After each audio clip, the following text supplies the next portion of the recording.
From the Jennings Communication Building on the campus of Dixie State University, this is Trailblazer Weekly, starring Carrick Segmiller and Drayson Ball.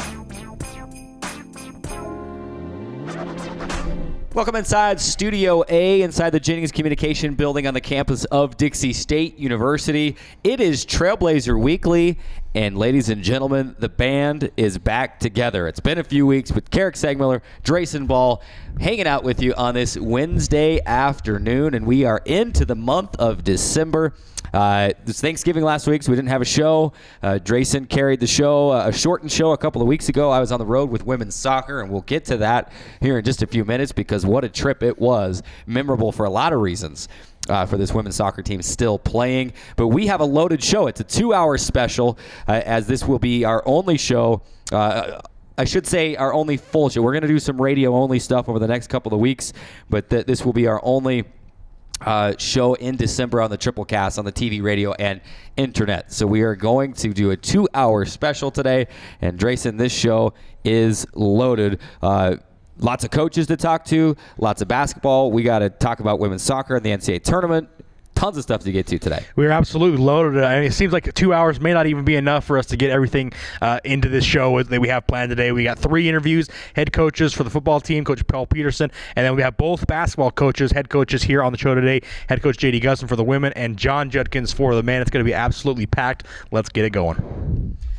It is Trailblazer Weekly on this Wednesday afternoon, and we will jump right into it. And we could call this segment, it's our opening segment. We normally do weekend observations, but really there's 2 big observations, and it's not this from this last weekend, but we are playing a little bit of catch-up to try to get back caught up from the last couple of weeks that we had off.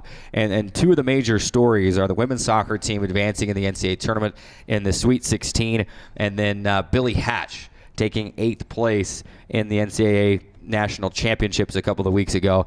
And so we want to take what would normally be our weekend observations and break those 2 things down and really talk about them because it's still relevant and it is amazing and incredible for this Dixie State Athletics department in general, but for those programs as well. Let's start with women's soccer.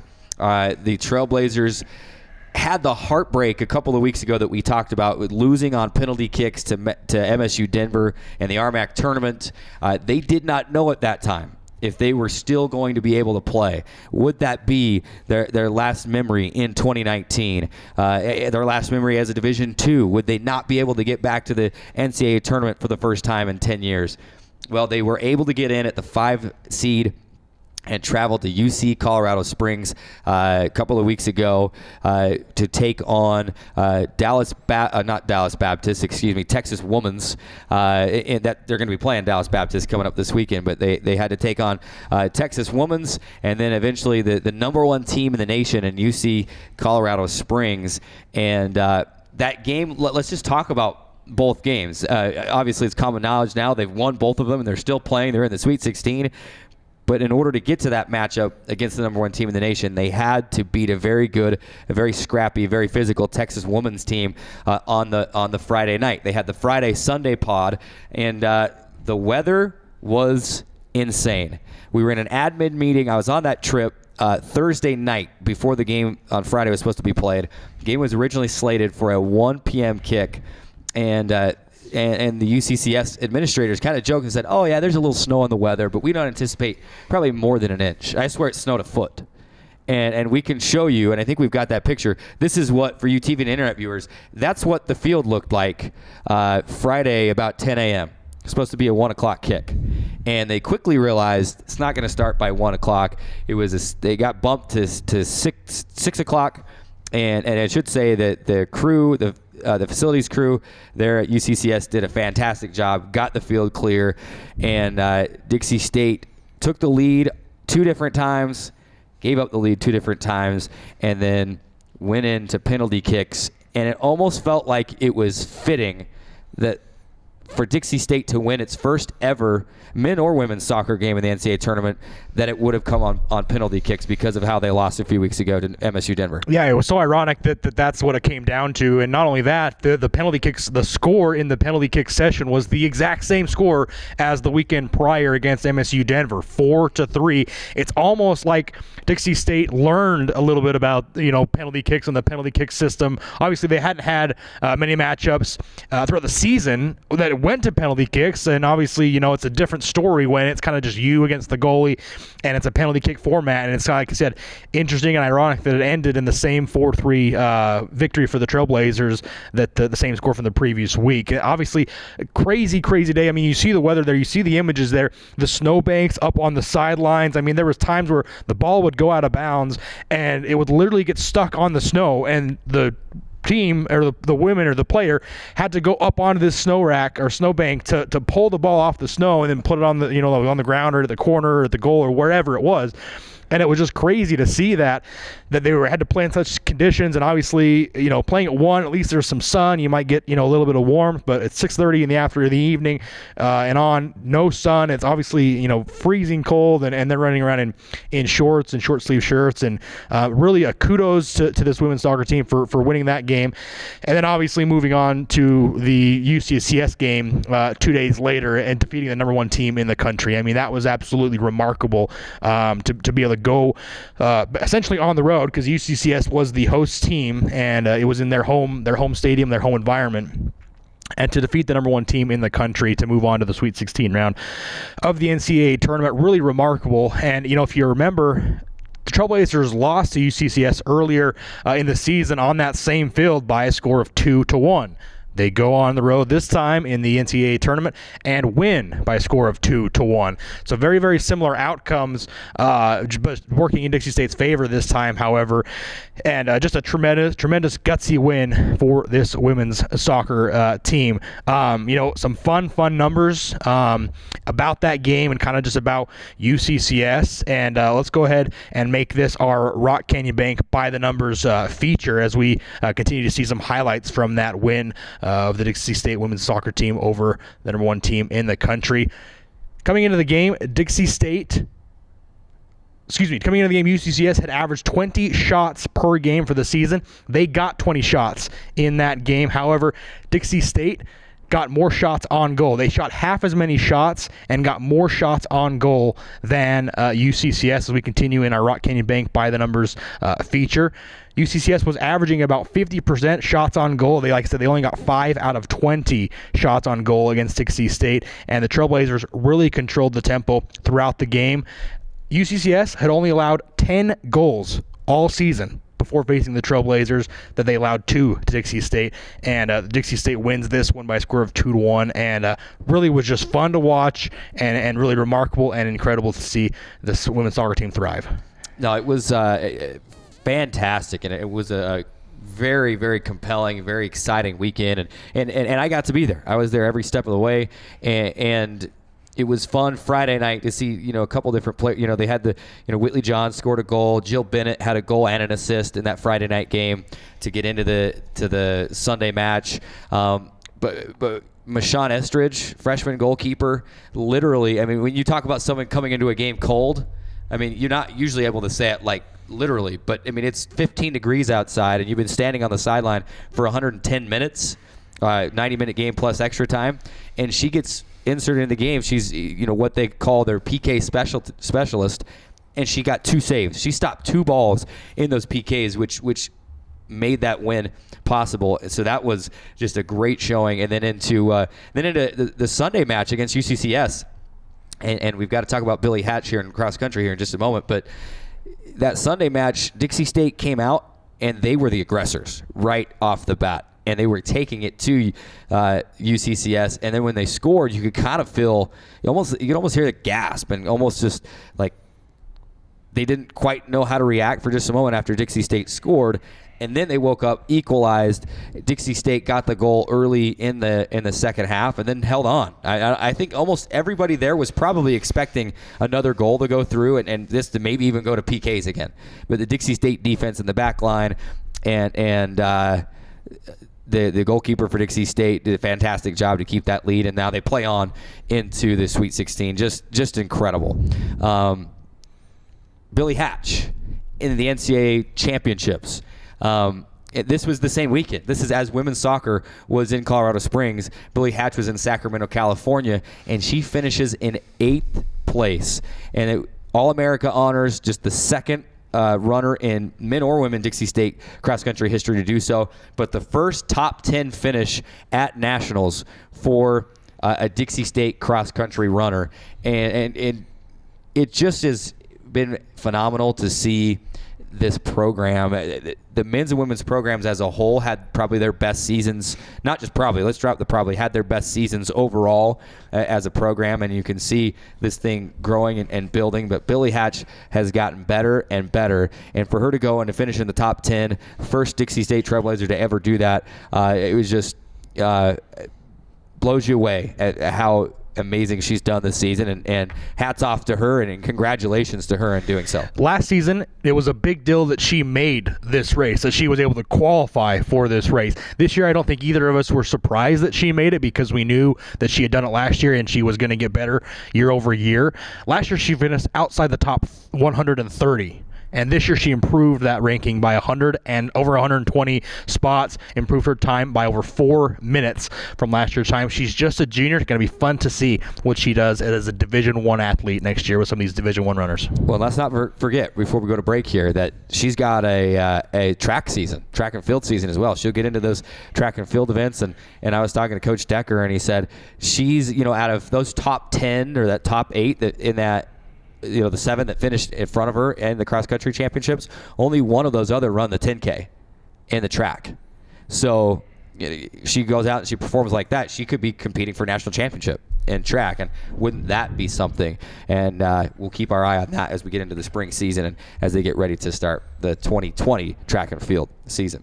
We have got to take a break, because speaking of going back and tidying things up and being able to talk about things that we haven't been able to talk about, and Drayson, you did a good job a couple of weeks ago of wrapping up Dixie State's win over Adams State to get that 8th football win and that record win, but we have not been able to talk to Coach Peterson about it yet, and we want to do so. So he's waiting. He is on deck. Coach Peterson will join us next live in Studio A to discuss the Trailblazers season and what's next as this move to Division I looms large.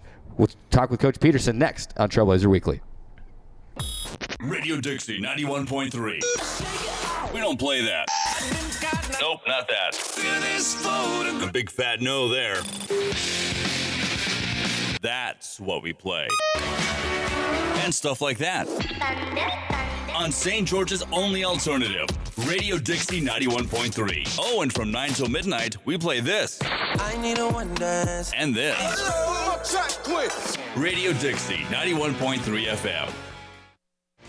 For over a century, Dixie State University has been shaping the Trailblazers of tomorrow by providing a culture of active learning, active life. With a paradigm of real-world experience mixed with cutting-edge technologies and rich traditions, we provide one of the most affordable educations in the West, set against the most stunning backdrop on the planet.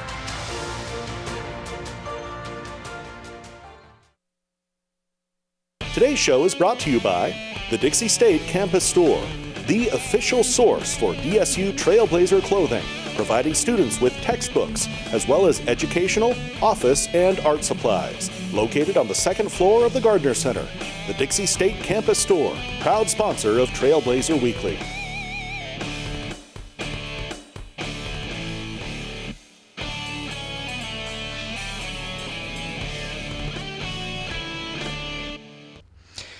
Welcome back inside Trailblazer Weekly on this Wednesday afternoon. Wish you Merry Christmas and Happy Holidays. This will actually be our only full show with the cameras and the TV side in the whole month of December, so we had to decorate the setup and be ready to rock and roll for the Christmas holiday later this month. Appreciate the CEC TV crew for helping us get the set decked out and helping us spread some holiday cheer. And speaking of holiday cheer and being excited about the season, we are excited to have Dixie State head football coach Paul Peterson joining us on the set today. Coach, it's been a couple of weeks since the season has ended, but with Thanksgiving and when with us kind of having to alter our schedule on the show, we haven't been able to have you on until now, but we're excited to have you here in studio and to break down what was a tremendous 2019 season for your football team. So first of all, thanks for being here. And second of all, now that you've had a couple of weeks to digest everything that went down this season and an 8-3 finish and the best season of the D2 era as you close the door on the Division II era, what are some of your the first thoughts that come to your mind about this season now that you've had a couple weeks to digest it and kind of sit on it a little bit? Now it's over, right? Yeah. No, thanks for having me on. It was fun, man. I really want to tip my hat to my guys. They worked their tail off, man, and there's no substitute for hard work, and they bought into what we were trying to do. Offensively, defensively, special teams, on the field, off the field, and especially those seniors. They did a great job of leading the way, and we're gonna miss them. But our team did some really good things, man. To go 8-3 and to set out to we didn't accomplish all of our goals. We wanted to get that playoff berth and challenge some of those teams. But I'm proud of them. I'm proud of the way they responded to a difficult time and a coaching change when they weren't that bad of a team last year, winning some games but I'm really excited about the future, and this propels us into this jump to Division I, and with all the stuff that's going on campus, all that excitement. I'm lucky to be here and just to be a part of it, and we're building something great, I think. Absolutely, and we'll get a little bit later in this interview. We'll talk about kind of what's next and moving forward and Division I. We kind of brought it up a little bit all season long, and at that point in season it was like, well, we got to get through this season before we can actually talk about that. And I know you've got tunnel vision and you're thinking about that, but let's just recap the season and break it down. We mentioned the 8-3 season, a bunch of guys on the All-RMAC, a Sports Center, not just in the top 10, but the top play. Awesome. I mean, there was some great moments for this team this year. And since we mentioned that, let's talk about it. We didn't really get a chance to talk to you about that moment during the season. What was it like? The top 10, yeah, the top play. Cool. We didn't get a chance to ask you about it. We talked about it on the show, but we didn't want to bother you with that in season. But that's okay. How was that? In the locker room, amongst the coaches, amongst the players. We had Cajun on the show, and he did a great interview, and he was amazing. He's a funny kid. On the show. But talk about what that meant to your program. And I know it's Sports Center and it's just the top plays, but obviously that's a lot of exposure for your program as well. And talk about what the next few days were like after that moment and around the locker room. Watching it in person, so I was probably 4 or 5 yards away. To see it, the sideline angle doesn't give it justice. If you looked at our film when we have the end zone camera, you actually see how far out of bounds he is when he tips that thing back in. It's phenomenal play. I looked at him like, did he just do that? Was awesome, And so he put himself in position to be successful. JT's paying attention, tracking the ball down and had a chance to make that play. I haven't seen many plays like that. It was phenomenal. So really, really fun. I didn't realize it at the time that it would be a top 10 play. You never know. You guys did a great job pumping it out there to get on there. But it was worthy of it, man. It was a special play. Those are fun. Those are fun when it meets up and you got your opportunity and you make a play. That's what it's all about.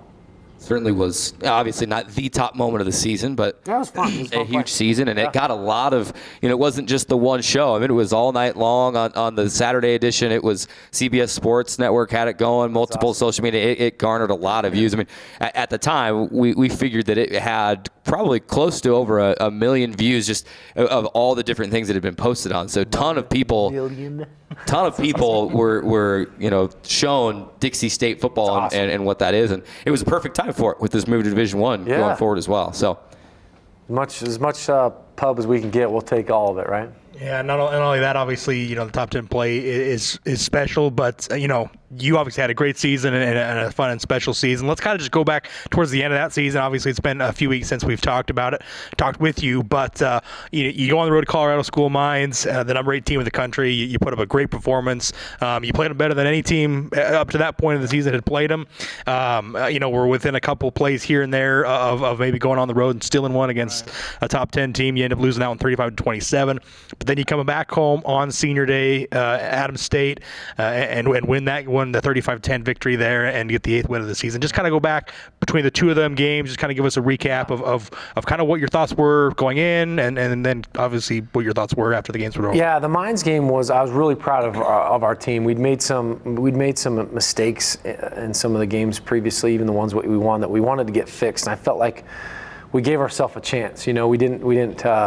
There's a couple defining plays in that game. I was just talking to some of our players in the interviews that we're doing right now, but that were tough, that were unfortunate. That hurt us a little bit. Dwan Dantzler wishes he had that punt return back. That changed the tide a little bit. The late hit on the quarterback, which was kind of, looked like he was still on his feet running around a little bit. That gave him a first down late in the game too. But we're right there. We're right there with a really good team. Give us another dang year, and we'll see. I'd love to play those suckers again. Them and Pueblo. Those are good coached, well-disciplined teams. And to see the progression that we'd made throughout the season to get to a point like that was pretty good. That could tell that was kind of a little benchmark game. Unfortunate that we lost. I mean, our guys wish that they had that back, but they played tremendously well. They executed what we asked them to do, and they gave themselves a chance. Unfortunate it didn't work out. And then the last game of the season, I felt like we didn't have very much gas that last game. On the sideline, we were pretty spent. It was a pretty spent game. It was good to be back home. It looked like Adams State were missing a couple of their guys. They're missing their quarterback and receiver, and so they weren't able to do some of the things they'd like to do offensively.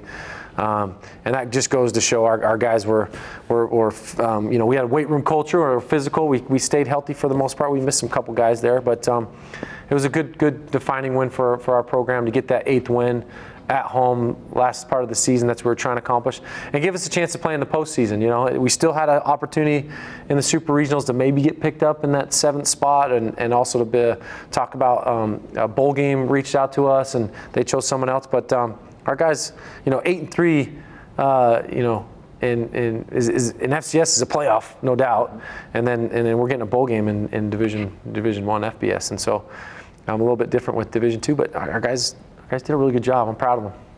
And of course, going back to that Adams State game, you mentioned they came in and they were kind of riddled with injuries. Their all RMAC candidate quarterback was gone. The leading receiver was gone from that game as well. And it just kind of seemed like they didn't really have an offensive identity in that game. Is that something you recognized early and just said, hey, let's go play defense, guys? They're not going to outscore us. We know our offense is gonna be able to outscore them. Let's just make sure we don't make any mistakes on defense. I think right away I was like, what are they doing? They started doing the Wildcat stuff. When you start, especially the last game of the season, doing stuff that you haven't done all season, then they're kind of in trouble. And our D line did a really good job kind of getting after them a little bit, so they couldn't run. They wanted to run the ball, but then they got into some bad situations where they had to pass it, and they weren't built that way. So we saw that right away. And then offensively, they had a couple guys on defense that were doing some good things. They had a good defensive end that was leading the nation in sacks, I think, at the time. But yeah, it was a fun one. Guys made some plays. Out there. It was good to see Cody have a good game, and Chase had a monster game. Holy smoke! I don't know why he didn't get the RMAC Player of the other week. They gave it to Cody instead, but Chase made some phenomenal 3 touchdowns for a tight end. Are you kidding me? 100 yards, and the plays he was making, stiff arm and just knocking dudes over. He was sweet. Don't get us started on Chase Esk, because he's become one of our favorite players. Oh, you guys like Chase? We love Chase Esk. He'll come up a little later in the interview.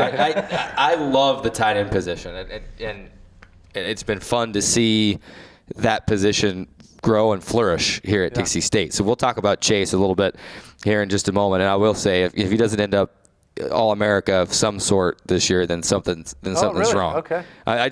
He's got the numbers, and I was looking at how compared to all the tight ends. I haven't looked at that stuff. He's got. In fact, I was going through some numbers in terms of our super region. He's got the best numbers of any tight end in our super region. So we'll see how that stacks up with some of those nationwide numbers. But he's a stud, and we'll talk about that. Well, that'll lead right in, actually, to what I want to talk about next.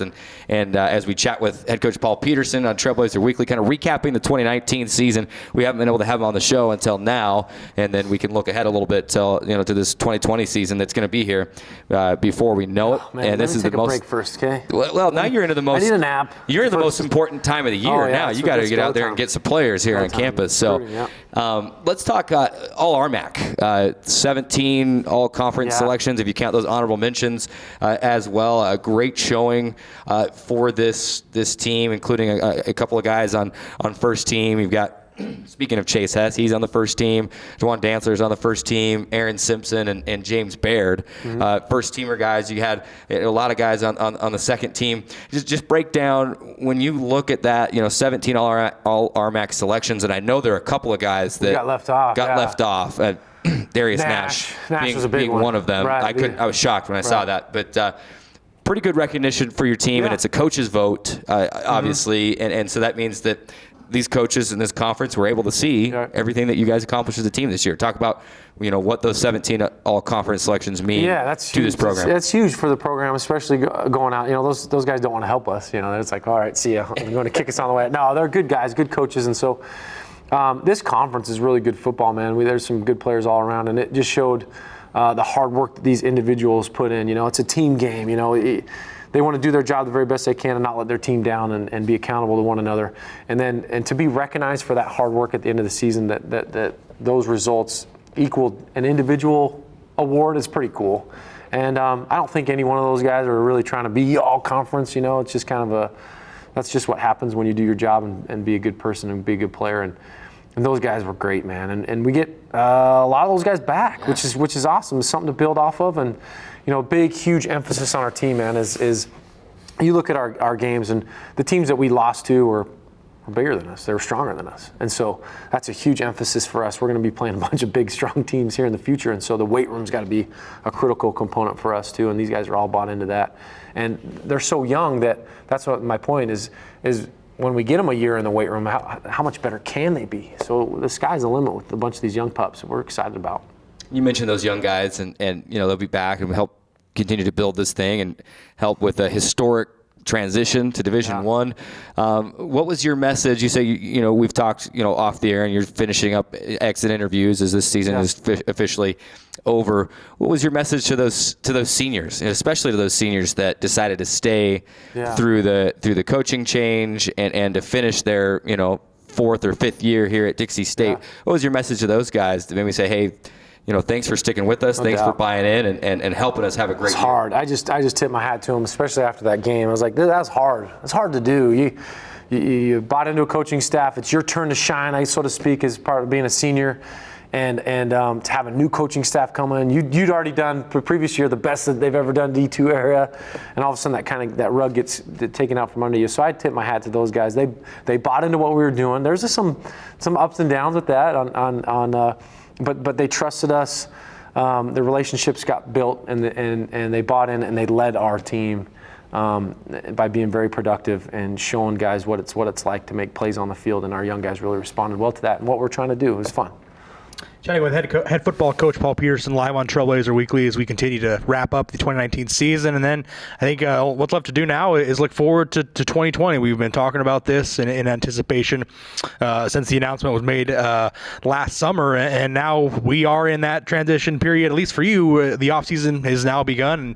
And so let's talk a little bit about what's next for you. Obviously, no days off in the offseason, even though you're not playing games, you're still got a lot of work to do. Kind of what does your offseason look like? What are you doing day to day? Kind of what's next for you in the offseason before going to Division I? Sure. We've got a mid-year signing day on December 18th. We got a couple pieces of the puzzle that we need to bring in during that mid-year, maybe some Division I and some JC transfers in that.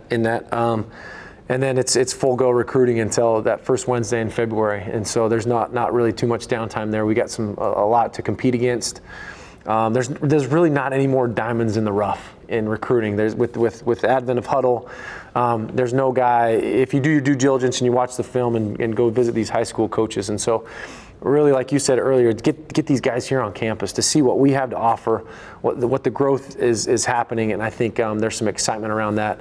But yeah, it's full go recruiting. Once recruiting gets done in February, it's get ready for spring practice. Spring practice can be all of March. Spring games April 4th. We've already mapped that all out, and then it's camp season. Then all of a sudden, we're back in camp in August. So before you know it, we'll be going. But it's a cycle that just keeps on going. So really, really big focus on getting the right type of guy here on campus. And obviously, with the move to Division I, you're now not recruiting Division II caliber players. You're recruiting Division I caliber players with a roster now minus a few seniors that are Division II players, and obviously are going to make the transition with you. What is this team going to look like next year? Obviously, with some of the underclassmen that are now transitioning with this football team and the new recruits you're bringing in this offseason, what is this team going to look like come next August? Yeah, so that's the thing. When we recruit, there's not any difference. Like, we didn't recruit D2 guys, right? We recruited guys that we thought are going to be able to help us in the future. It was okay. We're going to play BYU in 2022. Will this guy help us beat BYU?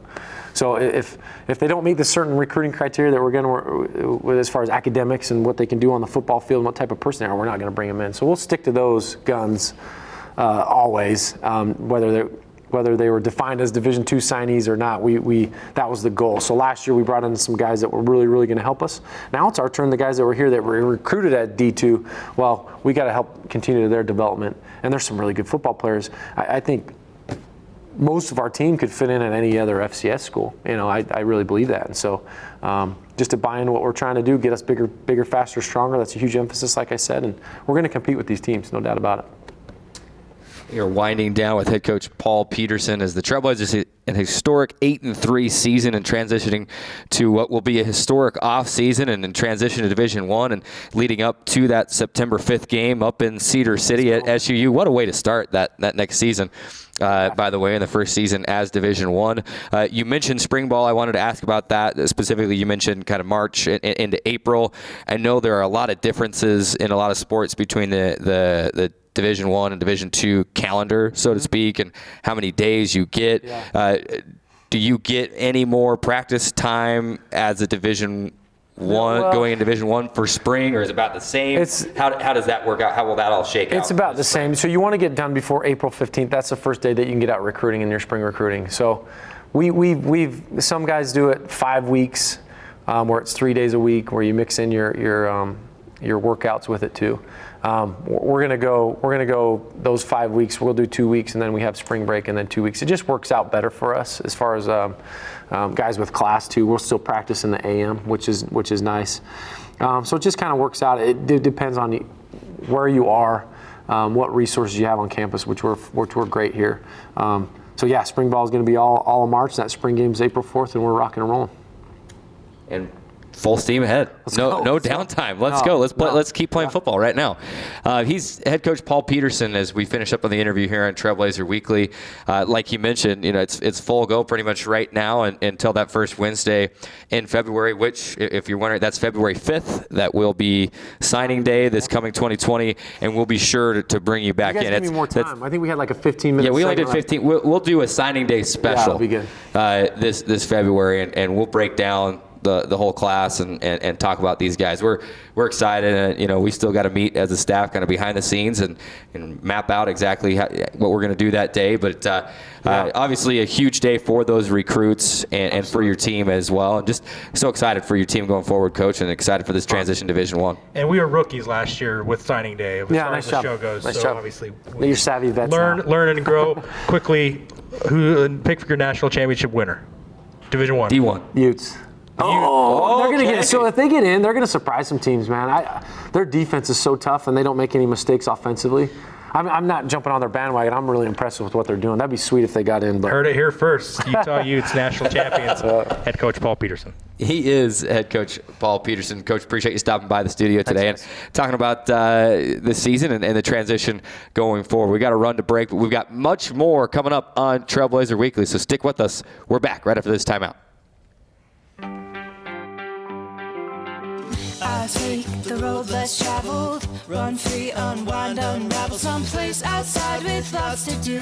Green trees, red rocks, and don't forget that blue sky. The sunshine shining, sunshine pouring on me. Think I might just stay a while. Say hooray all day because the sun is gonna shine on me. Sun is gonna shine on me. Sun's gonna shine on me.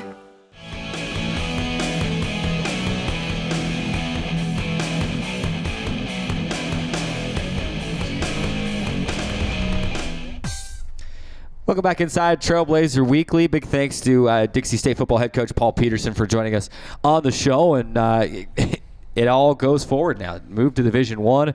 It's interesting as these fall sports finish, you think, what's next for them? And it's Division I. But a couple of teams in the thick of their season is the men's and women's basketball teams, and we will discuss the Trailblazers basketball programs now, because here pretty soon, I mean, that's all we're going to have to talk about, really.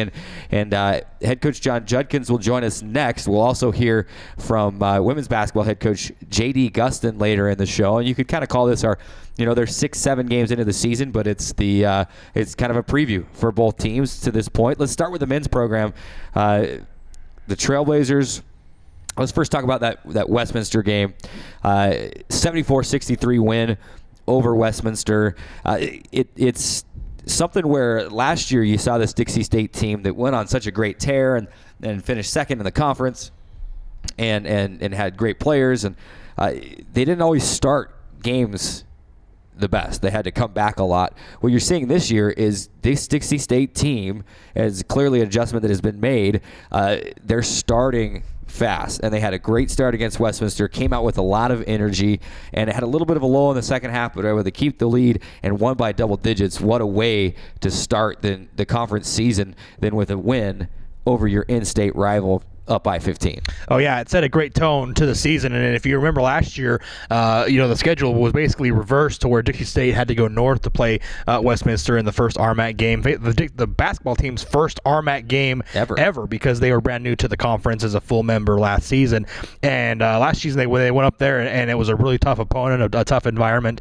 And, so to be able to flip the script this year and get off to a good start and defeat a Westminster team as your first conference game of the season was really impressive for this men's basketball team, and they're off to a great start. In fact, a 6-0 start is the best start to a season they've had since the 13-14 season, in which they started 11-0. And if you count the exhibition games in that season, they started 14-0. But obviously, those ones don't actually count to your record. So they started 11-0 in that season. The Trailblazers are undefeated through 6 games so far this season, and they're just playing very, very well.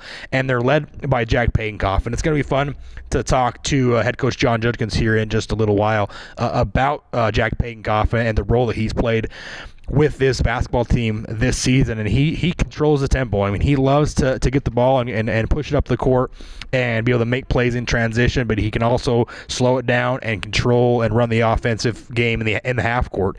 And right now he's absolutely tremendous. We absolutely know that he had the triple-double earlier in the season, and right now he's almost averaging a triple-double, 9.5 points, 8 assists, and 9 rebounds per game. And I don't feel like I'm going out on a limb by saying he's going to get another triple-double this season if he continues to play the way he's playing right now, because he's been phenomenal for this Trailblazers team in controlling the tempo with that veteran leadership that he brings, having ran this team offensively for the last 2 seasons now. And he's been really the solid rock for them in controlling their offense, but certainly a whole lot of other standout players that have been helping this team in their success this season so far. Let's not forget, not just 6-0, but nationally ranked in the NABC Division II coaches poll at number 16 now, into the top 20, jumping up 5 spots from number 21, and this Dixie State team on a tear. I like that you talked about Jack Pagenkoff, because he is the key. He's a lot of times point guards are compared to a quarterback, and he has to be that team leader. He has to be that quarterback, and you're not far off. I think he probably gets another triple-double as well. Not putting any extra pressure on him, but he rebounds the ball too well and is such a good distributor of the ball that I will not be shocked if he picks up another one before the season is over.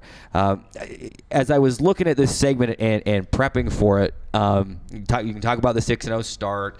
You can talk about a lot of things, and I think one of them is, answering the question, How did this happen? Not that I'm surprised, not that I maybe should be surprised, but I looked at it and I said, are there any surprises to this season? And not surprised necessarily that Dixie State's 6-0, but you lost your leading scorer in Matt Conway. You lost probably your top energy, hustle, rebound, steals guy from last year in Zach Frampton. And there just was a lot of question marks coming into this season about who's going to step up and score. You knew that Hunter Schofield was a good scorer at the JUCO level, and then it would probably translate over to some degree. And he's proven that it has. 16.7 points per game, grabbing a bunch of rebounds too. So he's been awesome. But how about Frank Stain as a freshman coming in, 14.7 points per game. He's shooting 56% from the field and 50% from beyond the arc. 3.5 rebounds a game, almost 3 assists per game as well. We knew that he would be good, so I'm not saying I'm surprised by this, but perhaps I'm surprised that he's contributing this much this early, and I don't think we've seen a freshman this productive since Trevor Hill in his freshman year and seeing as many minutes. And so you want to talk about maybe being just surprised a little bit. It's pleasantly surprised. The Trailblazers are 6-0. There's guys contributing all over the place, and it leads right into the next subject, and that's it's Juddy being Juddy. Juddy doesn't rebuild. He reloads. And that's exactly what he's done this year. Oh, yeah, no doubt about it. And I liked how you talked about the leading scorer from last season not being on the team, Matt Conway. He wasn't the only one that's not on the team amongst your leading scorers. Matt Conway was the leader last season at 17.3 points per game, but you also lost Austin Montgomery, Julian Decree, and Dub Price all graduated. Those were your top 4 leading scorers. They produced 47 points per game for Dixie State last season, and you don't have those players on your team anymore. And what do you have now? You have Hunter Schofield averaging 16.7 points per game. You have Frank Stain, who's a freshman who's brand new to your program, averaging over 14.5 points per game. And you have Josh Newbold, who was on the team last season but didn't really see a whole lot of minutes, right now averaging 10 points per game. So in just one season, and you've lost 4 of your starting, your top 4 scorers, you've almost duplicated them with their 40 points per game that they're bringing into the table, and you've almost brought them back in and seamless transition, if you will, into this season. And that's really one of the big keys as to why this team has been so successful. Obviously Hunter Schofield was the 2-year transfer from Salt Lake Community College, and he's been incredible throughout the season. And obviously Frank Stain, who I talked about it a minute ago, I don't think we expected this from Frank Stain. Maybe we didn't, I think we knew he was a scorer. We knew he was a scorer. But how quickly do you translate over the college game? And a freshman who 6 months ago was playing high school basketball, and it's just a different jump, and we may knew he would have been this good, but maybe not necessarily this early. So to get the kind of contributions from them, it's been great, and going to be fun to see what they do the rest of the year. Absolutely. Should mention Dason Youngblood and Josh Newbold, absolutely terrific. And we're going to talk to Coach Judkins next, and we're about to move on to the women's team here, but we'll be able to talk to him in depth about this team and what is making this team tick and be able to have success the way they are. Before we move on, our Campus Store Player of the Week this week is Frank Stain. He scores a career-high 18 points against Westminster in 28 minutes played. He goes 6 of 8 from the field, 4 of 5 from downtown. Also grabs 4 rebounds and dishes out 3 assists to go with 1 block as well. So very efficient night for Frank Stain, and a career-high 18 points for him, and he is our Campus Store Player of the Week. Moving to the women's side, this year has me more excited about basketball overall than a lot in recent history, because this women's program has been on the rise and has been getting better and better and better. And I think this is the year that you're really going to see the fruits of those labors as Coach Gustin has been able to build his team around his recruits, and the Trailblazers are 5-2 and are playing great basketball. We talk about that Westminster game a little bit for Dixie State before we move on too much further in the segment. Clearly a game that the Trailblazers are gonna want back. You want to protect home floor, so it's never great to lose your conference opener, and they do lose 63-59. But there are a couple of things that you can look at in that game, and I don't necessarily want to call them positives, because anytime that you're not able to put the ball in the hoop and you lose the game, it's not a positive. But for the Trailblazers, when you look at that, you only scored 8 points in the third quarter and shot below 20% in that quarter. It's not going to happen very often. So Dixie State gets outscored 20-8 in the third quarter, and that was really the difference. They were not able to come back. Even with that, they were within. They came back and they took a 59-58 lead late.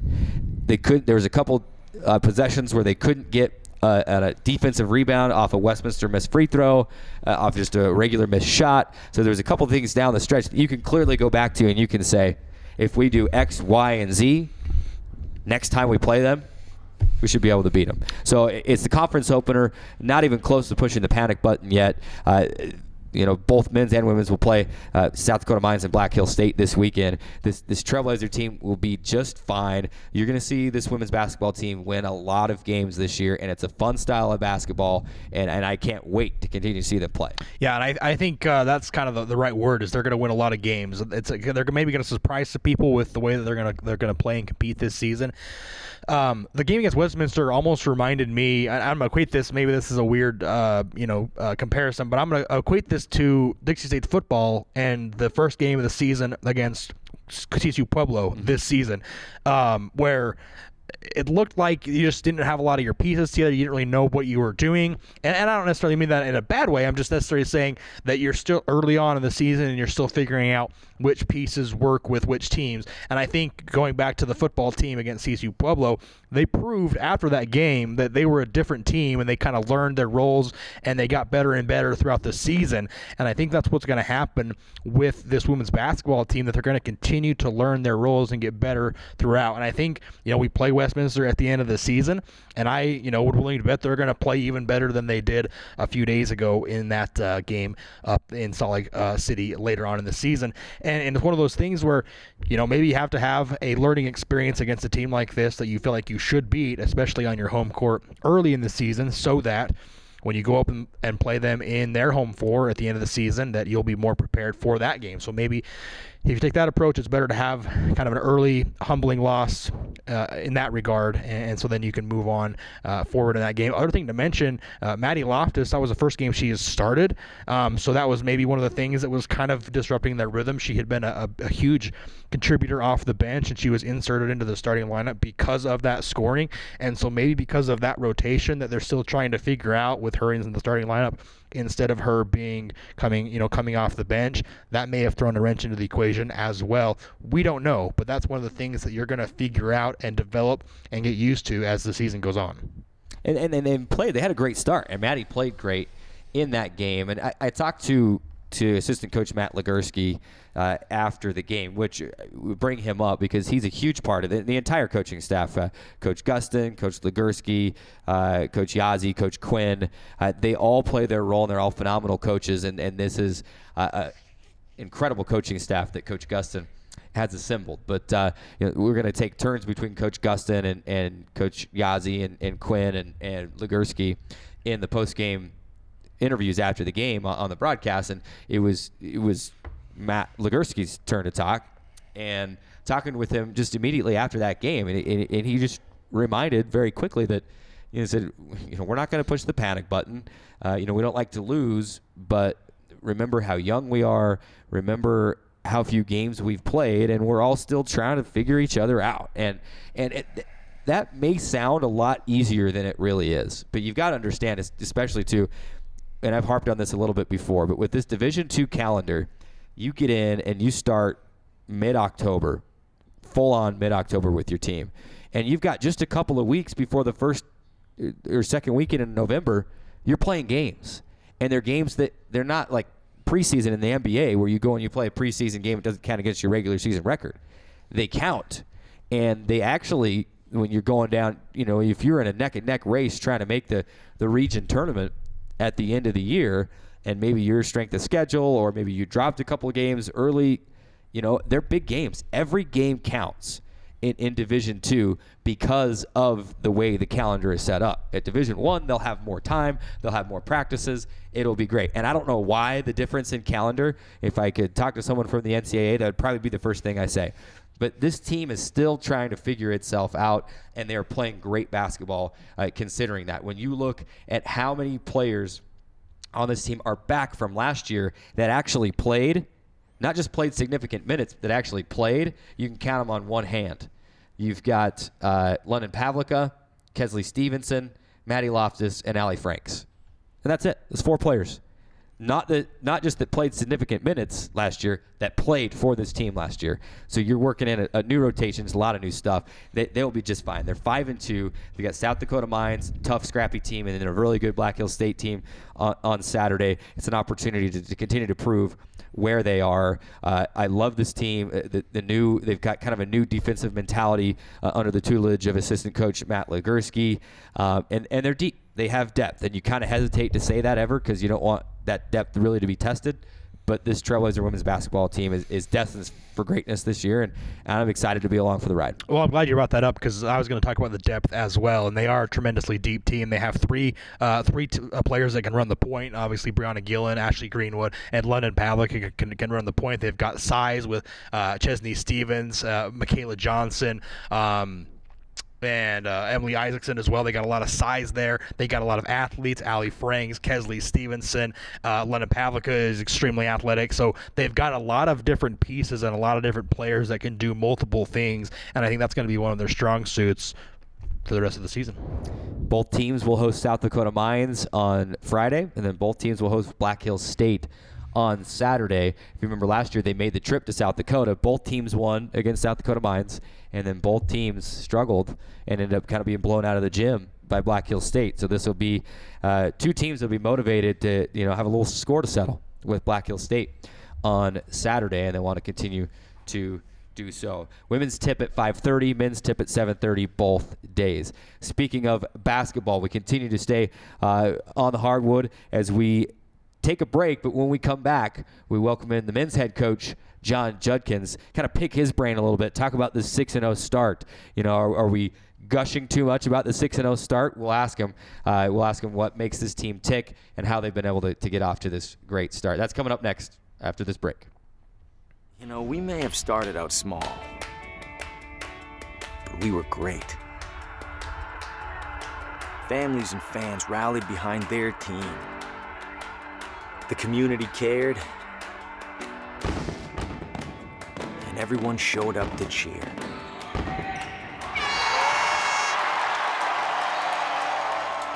Now, we're bigger than ever. Dixie State is going to Division I.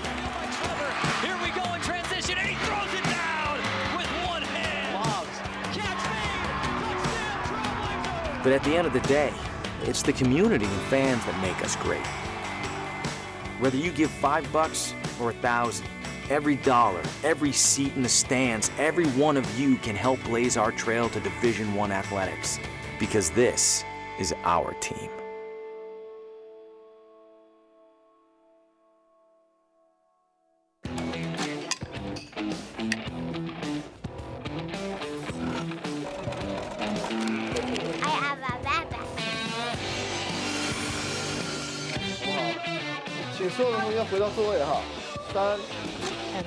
Get our print curve here.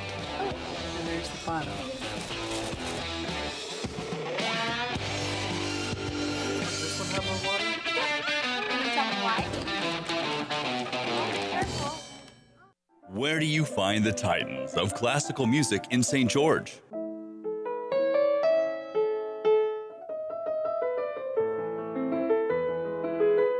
Classical music on Radio St. George, 100.3 FM.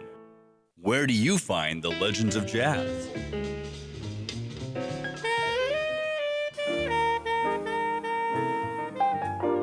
Evenings on Radio St. George, 100.3 FM. Today's show is brought to you by Rock Canyon Bank, serving Utah businesses and agriculture for over 25 years, with locations in Pleasant Grove, Orem, Provo, Spanish Fork, Fillmore, and at 94 East Tabernacle, right here in St. George. Rock Canyon Bank, back to banking. Member FDIC, Equal Housing Lender. Welcome back inside Trailblazer Weekly as we march on a Wednesday afternoon.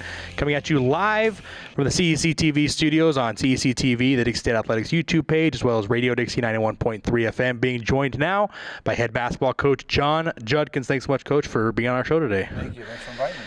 good season already is underway, and we're already a couple weeks into it. It seems hard to believe that we're already a couple weeks into basketball season as the calendar turns to December, and his team is off to a great start already, a 6-0 start, obviously beginning conference play just this last weekend with a win over Westminster College 74-63, and got your RMAC conference schedule off and running. Let's just talk a little bit about, just jump right in and get your thoughts so far on the first few games of the season, and a 6-0 record so far, and a nationally ranked basketball team. Just kind of give us some your thoughts so far on the other season. Well, it's been good. I've been impressed with a lot of our new players. We have 8 new players from last year. So when you have a new squad, it takes a little while to get going. We've changed a lot of stuff. Our offense is a lot different than it was last year. We have more stretch 4s, stretch 3s, guys that can shoot the 3 a little bit more. We're not as big and bulky and strong as we were in the past. So we've kind of changed it a little bit that way. And that's kind of how the basketball game's going now, is you see a lot more 3s and stretch 4s instead of power 4s. Can you see Karl Malone being a stretch 4 nowadays in these days? But we still like to go inside. I mean, we got Hunter and Jared. They're playing really well for us inside, but the game has changed a lot. But I've been really impressed with of how they've learned. Like you said, going 6-0 is great. A great start, but we're not even close to where we need to be. But last weekend playing Westminster, I saw some spark. I saw some things that got me really excited. Scouting report. I mean, we saw Westminster for the whole month of November. They saw us. We were at their tournament, then they were at our tournament, then we went back to their tournament. And so we knew a lot of stuff that they were doing, but our guys adjusted. We tried some things and it worked, and they bit into us. And once you get your players to trust you and believe in you, it makes it a lot more fun to coach. And that's what I saw on Saturday, which was huge. You mentioned obviously a lot of new faces on this year's team, and every year you graduate a few people, and then this year had a few players decide not to come back for whatever reason. How is it each and every year, and I've talked about this on the show, that no matter who you put out on the floor every night or every season, you always seem to be able to put the best pieces together and have a successful program regardless of who's out there. How is it that you are able to do this every single season, that you can kind of just put the pieces together and plug and play regardless of who comes back or who you have on the team every year? Well, if I tell you that, I'm going to have to kill you. No. First of all, it starts with coaches. I mean, I got 2 new coaches this year with Jake Schroeder coming back from 6 years ago. He left here and went to Bingham High School and did really well up there, and then he decided he wanted to get back into college. And then I got Andrew May from BYU, was a ops guy there, and he brings some of that experience from that Division I stuff, which is nice. I think that helps a lot. But also recruiting, you find the kids that you think you can coach. You don't go out, when I go out and recruit, I don't go out and say, okay, that kid's the best player, we're going to get him. We go out and find the best we can, but also ones that will fit us, ones that will fit our system, and guys that can shoot, guys that are team players, guys that will defend. Those are the guys, like to be physical. Those are the kind of guys that we try to find, and so far it's been good. They've gelled in really well with it. Some they come here and they don't realize how hard it is. I mean, it's a full-time job. Playing college basketball now, it's a full-time deal, and they don't realize how intense it is. It's not come in for 2 hours and then go hang out with your friends. It's a long week for us, and these guys have jumped into that. But I appreciate that. That's one thing we've tried to do, is just when we bring new guys in, and I mean 8 new guys. We have 3 that played a lot last year with Jack and Andre and Cam, and then Josh and Jacob didn't see as much time, but now they're starting to see a little bit more time. But Frank, as a freshman, has played really well for. He reminds me a little bit of Trevor Hill his freshman year, that people are like, wow, that guy's a freshman and he doesn't play like a freshman. That's a good sign. And then Hunter, a JC kid that just comes in, and I look at his stats, and he hasn't got player of the game yet, but his stats are, he's in there 15, 16 points a game, 8 or 9 rebounds a game. He's just, he's had a really good year for us, and he's just going to get better and better, no question.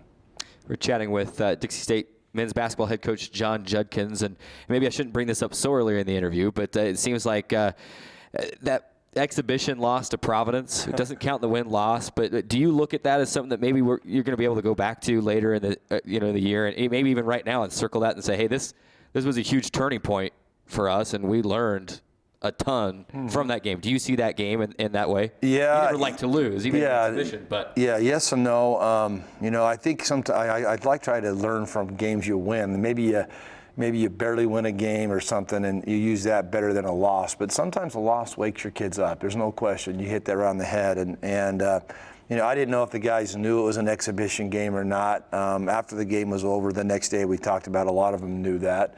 And so I kind of thought they didn't really come ready to play, but I took it as a real game, and I want to win every game, exhibition, scrimmages, whatever it may be. You want to play your very, very best. And so I kind of got on pretty good, but I think they realized that, hey, you just can't show up and think you're going to win. And we knew that team was good. When we signed them to come play us, I even told Norm Parrish at Westminster hey, be ready. This team's good. We try to bring in the best we can, and they gave them a good run too as well. So it happens, but sometimes on a loss like that, it does wake them up, and it's just nice that it didn't count against us. And we got another one like that in December before the season starts back up after Christmas on the 30th. 30th we play another one like that, and hopefully our guys will adjust to that. But they've responded really well, and we've played some really good teams in preseason with the Texas schools, and then last weekend or at home. But then up at Westminster, we played up there and played two good teams up there with Fairbanks, Alaska Fairbanks, and in Lake Superior State, who beat Westminster too.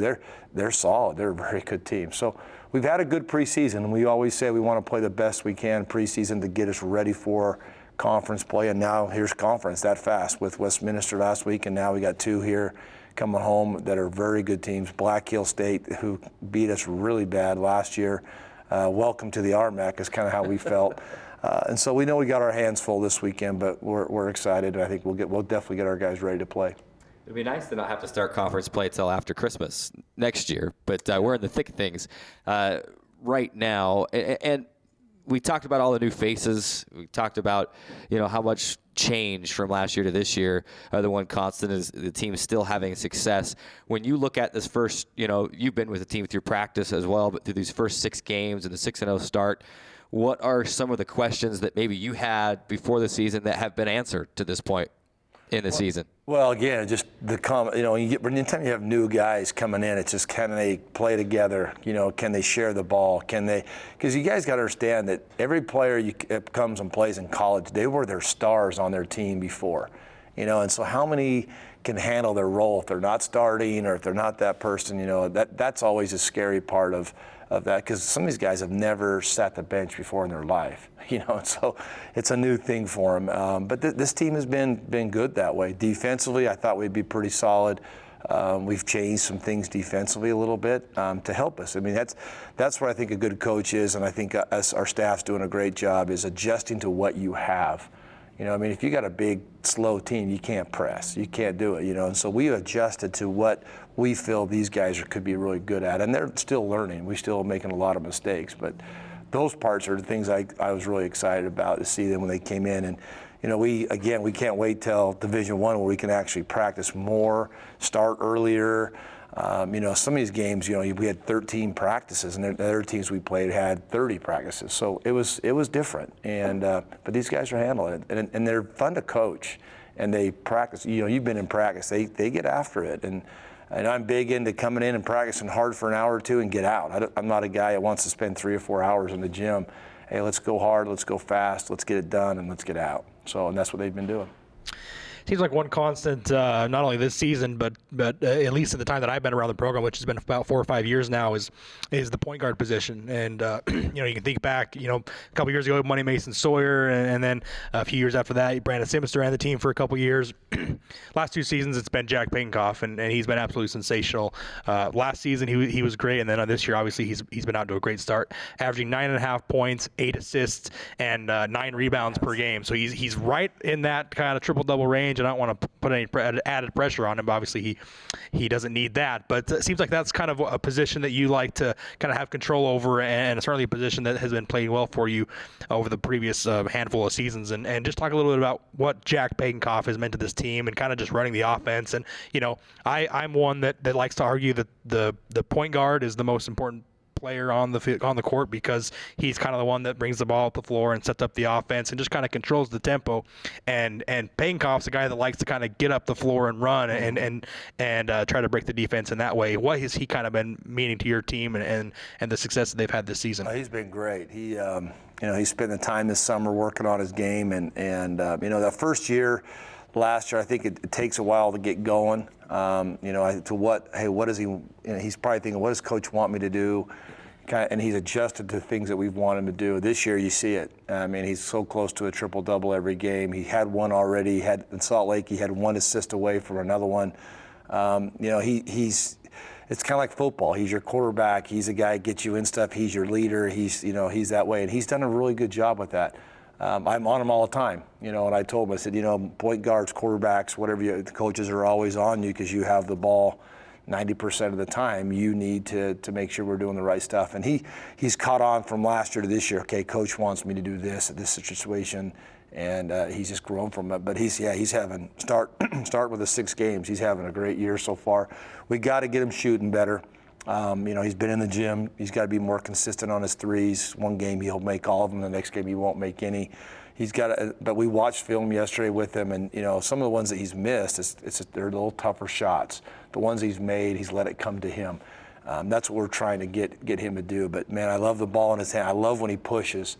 And one thing I told him, I say, I'm playing you probably too many minutes, and I know he didn't want to hear that because they all want to be on the court. But I think sometimes when he gets tired, he's not as effective of pushing that ball because he can really get to the hole, and he sees the floor really well and finds the open guy. And you look at that first half we had on Saturday, we shot the 3 really well.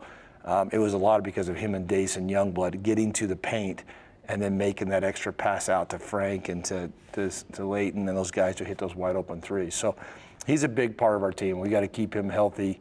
That's why I want to cut his minutes down a little bit. I don't want to burn him out and then all of a sudden injuries happen to him because we need him on the floor.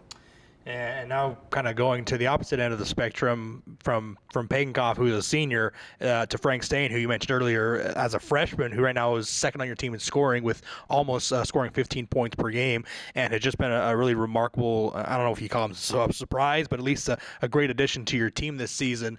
Talk a little bit about him and what he's been able to do for your team and just the kind of trajectory that you see that he's on. So far, he's done well. We knew he could shoot. When we recruited him, that was the thing we saw. He can score. He can shoot the ball. The things I also like is his size. He's long.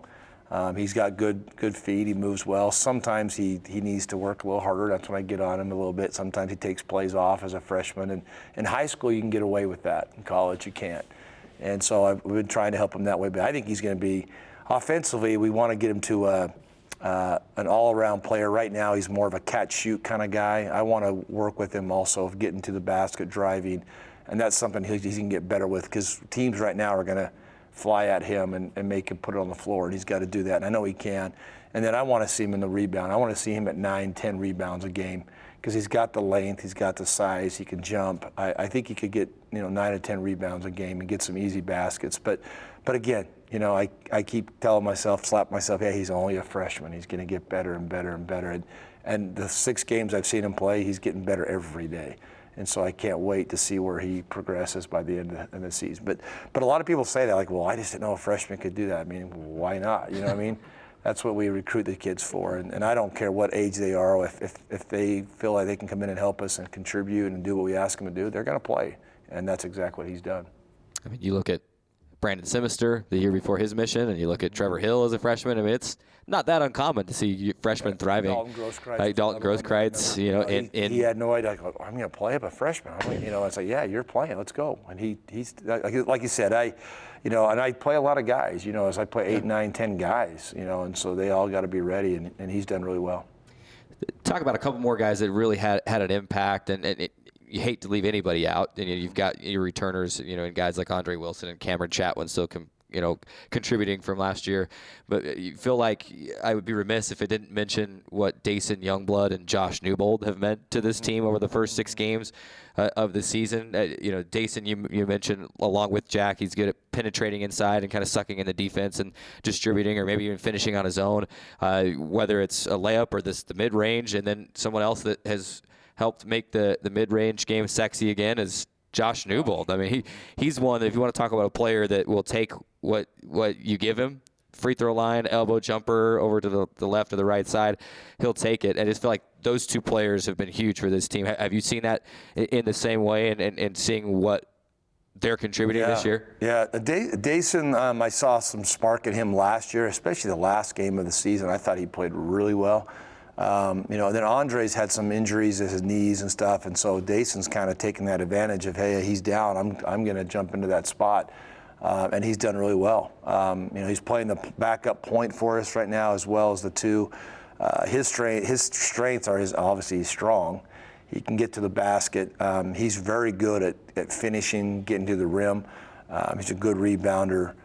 He needs to, again, be more consistent on his jump shot, and he's spending a lot of time in the gym doing that. Free throws is another one that he struggled with last year, and we've challenged him this year to do better, and he has. But he's just a tough kid. He understands our stuff. I mean, Jake, when he was at Bingham, where Dayson was, he kind of did the same things. Jake kind of took what we did here to there, and now he comes back. So he's pretty familiar with a lot of our stuff that we're doing. I think that helps him.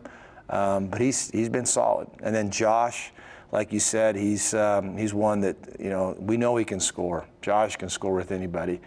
Shooting the ball. Josh's big issue that we always get on him about was, hey, to stay on the floor, you can't just be an offensive player. You gotta defend. You gotta rebound. And I thought at the end of the season last year, Josh started to see that, and we challenged him this summer. Hey, that's what you got to do, and he's done that. This year he's played some great games. When teams would zone us a lot, man, he would find those holes at that high post like you're talking about, and it was just money. I mean, it's like a layup to him. And he took advantage of that and did really well. So I like having him and Cam because they both can shoot the perimeter shot. They both just got to work a little bit harder on the defensive end and rebounding, but they do. They both work really hard. But it's nice because one day Josh played well and Cam did, and the next day Cam played well and Josh did. So it's just nice to have those two guys like that. And Josh is only a sophomore, so it's going to be nice to see him improve as well. But both Dayson and Josh have really picked up their game this year, no question. Last thing before we let you go here is we're running out of time on the segment, and we've talked about so many different players this year, and it's not that it hasn't been that way in the past, but in the past last year it was Matt Conway's the leading scorer. Before that it was Trevor Hill was kind of that scoring lead. It seems like that's really spread out this year more so than maybe in the past few seasons. Talk about the team chemistry and then maybe that the team is the star mentality that it seems like, at least from outside, that this team is kind of taking that mentality and saying it's not just one guy. We all have to be playing our part in order to get the win. Mm-hmm. How much has that been preached, and how have you seen that team chemistry, build from your perspective through the short few weeks that you get in practice and through these first 6 games of the season? Well, that's from day one. We talk about that from day one. Is I don't care who scores. I've told them that over and over and over. All I want is to get good shots. And and Jerry Sloan, one of the best coaches around, his big philosophy was, hey, the team that makes the easiest baskets, the more easy baskets you make, you're going to win.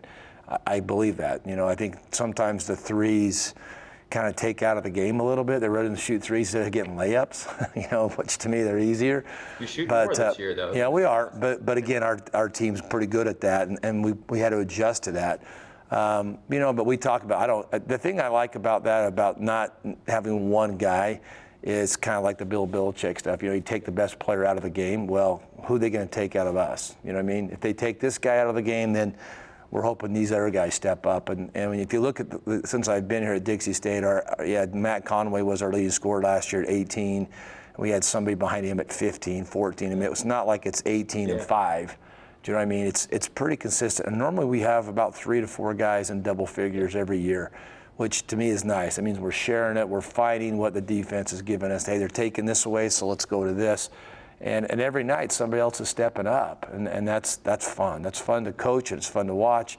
And I imagine on the other end, it's hard to guard. And that's what we like to see. Coach, congrats on a great start, and let's keep this thing rolling. We've got the South Dakota teams in this weekend, and then on the road, it'll be interesting to see how the team responds to a road environment other than playing in Salt Lake City.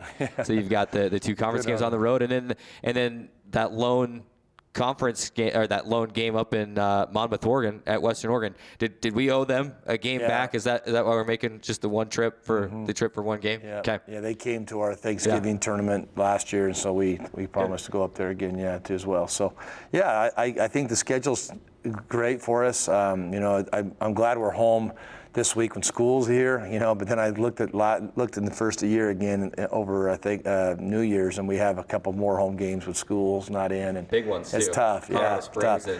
and Mines. Yeah, some tough games come in. But we know our community's been great. I mean, to be honest, on Saturday's game, there was more people there than I thought. With Thanksgiving and with school being out. This is a fun team to watch. So come out and support it, and we do appreciate everybody who does that. It means a lot to our guys. I mean, to have that home court advantage is huge, and to have 3 home games starting conference is big. We got to take advantage of that. So we're excited. We'll be ready. Coach, congrats on the great start, and thanks for joining us today. Thank you.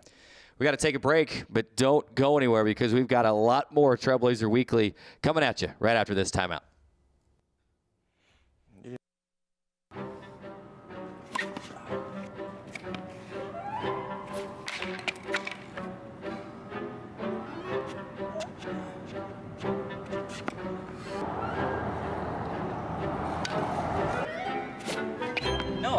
No, I'm not busy right now. Yeah, I can talk. We may not always play good, but when we want to look good, we come to the Dixie State Campus Store. Located on the 2nd floor of the Gardner Center. We'll see you there. 1, 2, 3, 4. 0.52 kilograms. This graph is square. Pretty close. Artemisia is all the sagebrush, but there's your needle and thread. Which one is this? Come down. Turn, please. Right. Sodium carbonate.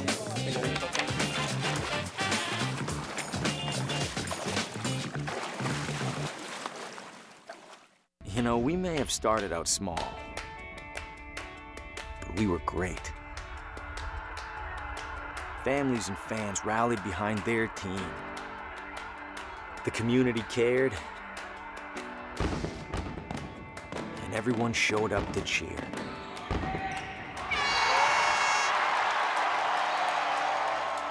Now, we're bigger than ever. Dixie State is going to Division I. Here we go in transition, and he throws it down with one hand. Lobs. Catch me. Touchdown, Trailblazer. But at the end of the day, it's the community and fans that make us great. Whether you give $5 or $1,000, every dollar, every seat in the stands, every one of you can help blaze our trail to Division I athletics, because this is our team.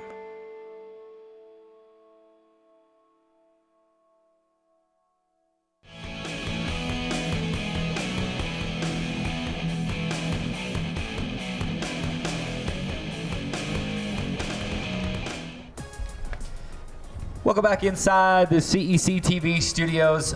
We are live on CEC TV, Radio Dixie 91.3 FM, and the Dixie State Athletics YouTube page. And it is time for our favorite segment, or at least one of our favorite segments. It is the Know Your Foe Trivia Challenge. We talked about earlier in the show how Dixie State women's soccer team is heading down to the NCAA Division II Sweet 16. They'll take on Dallas Baptist University in the Sweet 16. Should they win, they would be the South Central Region champions, and then they would take on either Point Loma or Western Washington in kind of a super regional final in the Elite Eight to try to qualify for the Final Four. But Dixie State and Dallas Baptist have never met on the soccer field before, so we had to learn a little bit about the Patriots of Dallas Baptist University. We're about to find out who learned more, at least who retained more, or who takes the best notes. Remember, Know Your Foe Trivia is a open note challenge. Drayson and I will write our answers on the marker board, and we've got Jeremy Joseph, our fantastic Dixie State Athletics intern, and helping us out a lot on the show this year. So let's go. We've got how many questions, Jeremy? We have 7 questions today. 7 questions, and we were going to go for the win. So right now the score is tied 1-1. 1-1. 1-1 with an asterisk on There's this no side. asterisk on the thing. You don't be like James Harden and the Rockets trying to get a win when you shouldn't deserve Fair a enough. win. So, all right, let's go. Let's get it started. Question 1. All right, who was Dallas Baptist's largest margin of victory against this season? 2019 season. Who was it against? Yeah. What team? What team was it against? Do we get bonus points if we know the score? Yeah, what if we know the score? What if we know the score? No bonus points today. All right. So we want to know who they had, what team they played. What team had they the beat largest by victory. the largest margin of victory. All right, I've got my answer, and I'll go first because Carrick's still writing his. I'm going to go with Permian Basin. They won the game 6-0, and I'm going to say Permian Basin. They did win the game 6-0, but I said Angelo State. It is Permian Basin. Right on. Right on. And Drayson came into this 1-0 today, and he's like, I don't know. I'm not feeling very confident about this one, and take good notes. Jason, you must have been an all-star. Maybe I'm just a good test taker. That may be what it is. But I lead quickly or early 1-0. Okay, Let's move on to question 2. I'll give you that. Let's go. Right. What was the original name of Dallas Baptist University?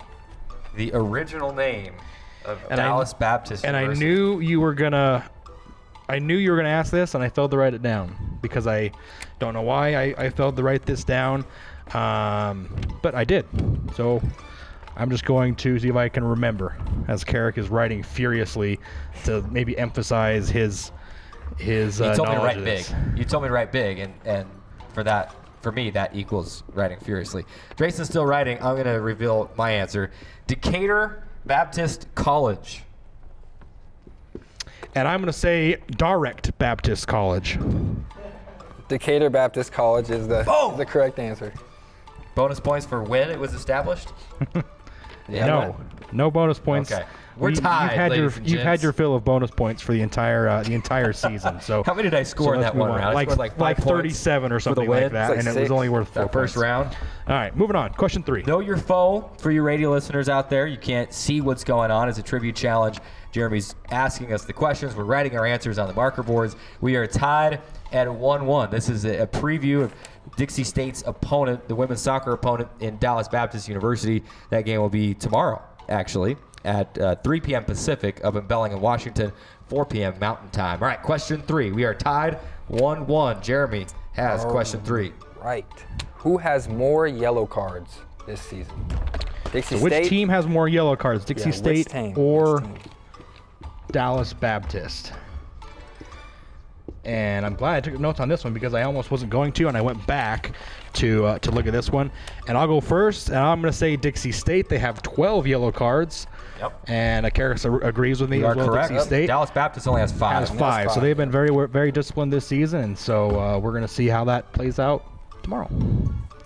How many fouls did Dixie State commit? Somewhere in my notes, but that's not the question. You're not the official question giver, so I'm going to decline to answer that one right now, just in case it is a question later on. Question 4, moving on. Tied at 2. All right.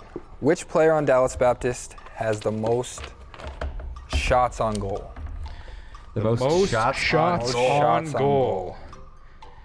Okay, so you're not asking who has the most goals, just the most shots on goal. Yep.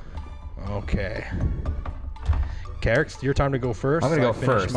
Usually when you are the leading goal scorer of a team, that equates the most shots on goal. So I'm going to go with number 8, Delaney Schmidt. I'm going to agree with Delaney Schmidt. Not for sure it's 100% guess, but I'm assuming the same logic that you are. Delaney Schmidt. Both right. Yep.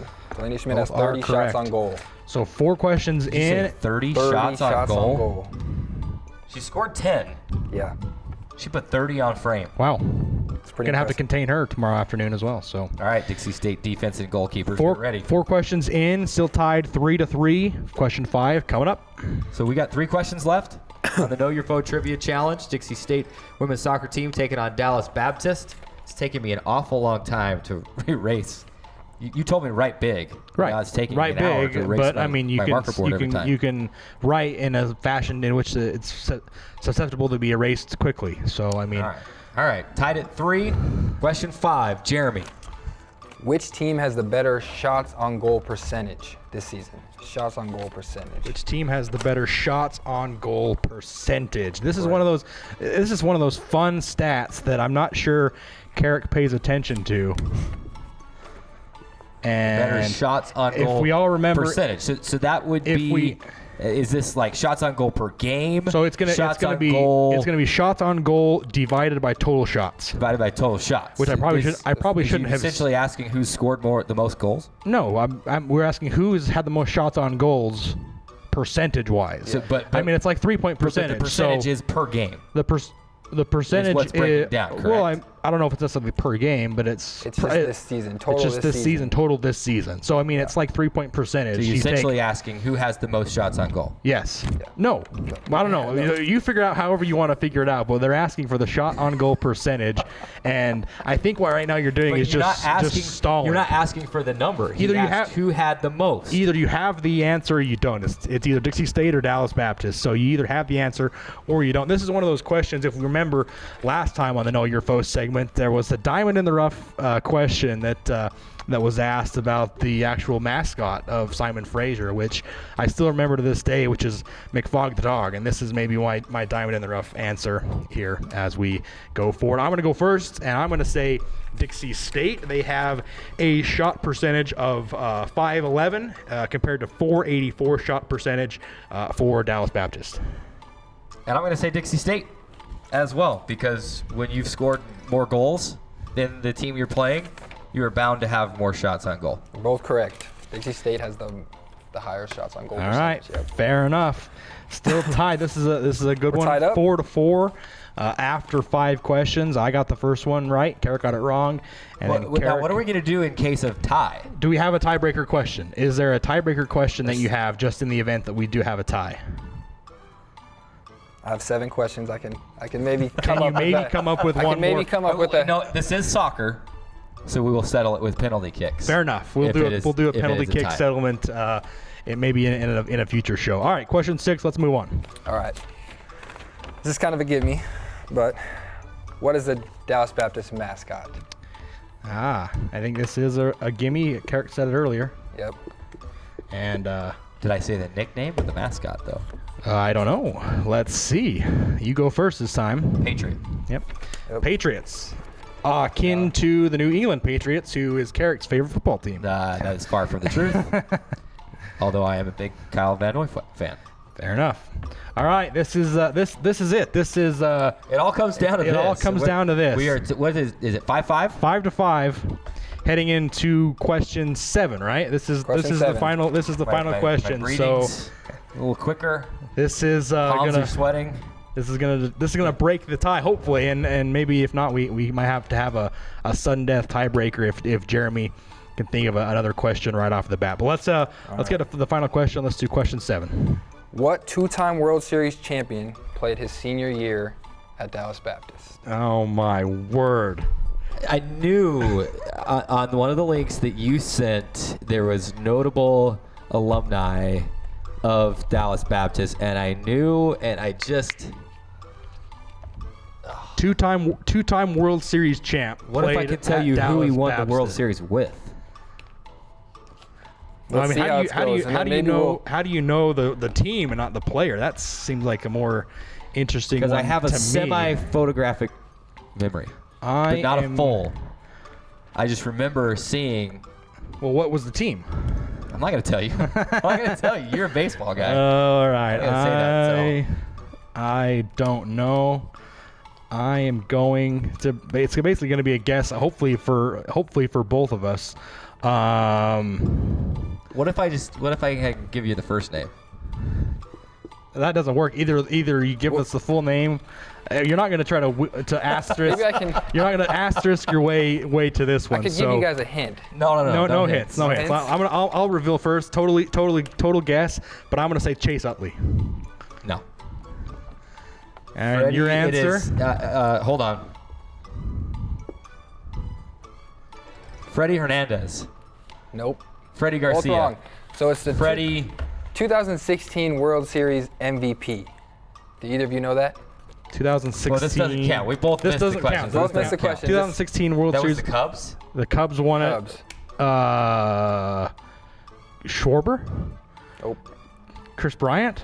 Ben Zobrist. Played shortstop. Way off. Senior year, he played shortstop. Fair enough. There was a guy on that list. His name was Freddie, and he played in the major leagues. Quite a bit of MLB players have played at Dallas Baptist. Really? Yeah. Well, actually, Syndergaard. right there as well. Here's the bonus question. Are you gonna? What are you talking Here's the about right bonus. now? You're gonna determine the bonus question. Are we gonna have a tie? Let's hear it. Let's hear your bonus question that you've obviously lopsided towards your What division favor. of the NCAA does Dallas Baptist baseball team play in? That's the decider. Another bonus point if you can tell me what conference. What? Hold on. The conference? What was the question again? Ask the question again. The question was, Dallas Baptist University is able to spit out so many players into the major leagues because they play at what division of NCAA baseball? Division I? I don't know, but I know the conference they play in the Missouri Valley Conference. You're absolutely right, the Missouri Valley Conference. But that's which is weird because they play in the Lone Star Conference for all the other athletics. Yeah.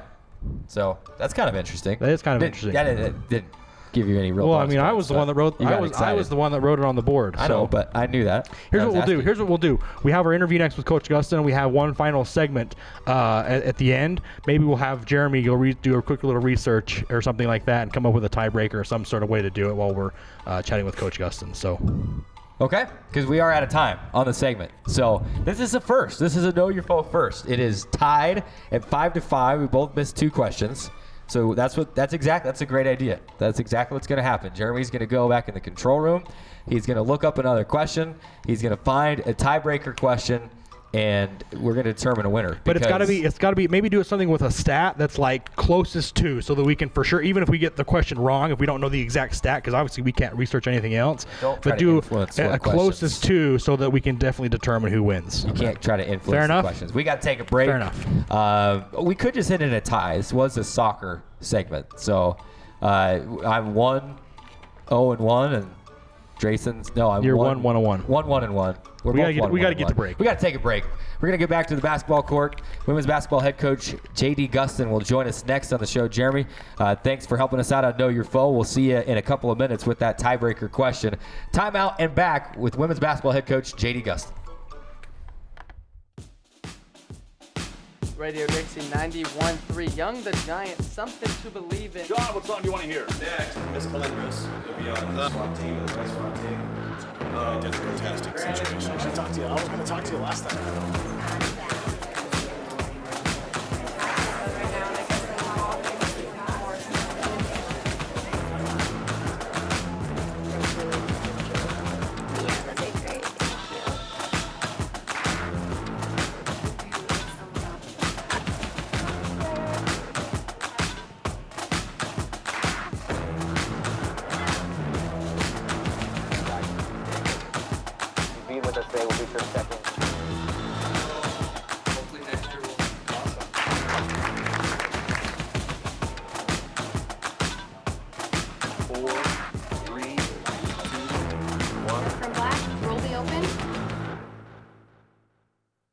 I got you right where I want you. If I make this one, it's over. I win. No pressure. Bring it.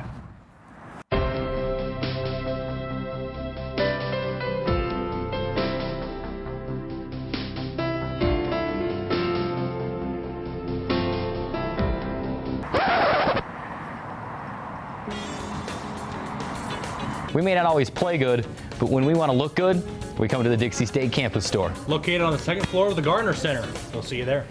Today's show is brought to you by Honolulu Grill, bringing you a variety of Hawaiian and other Polynesian foods. Honolulu Grill's unique tropical taste will leave your mouth watering for more.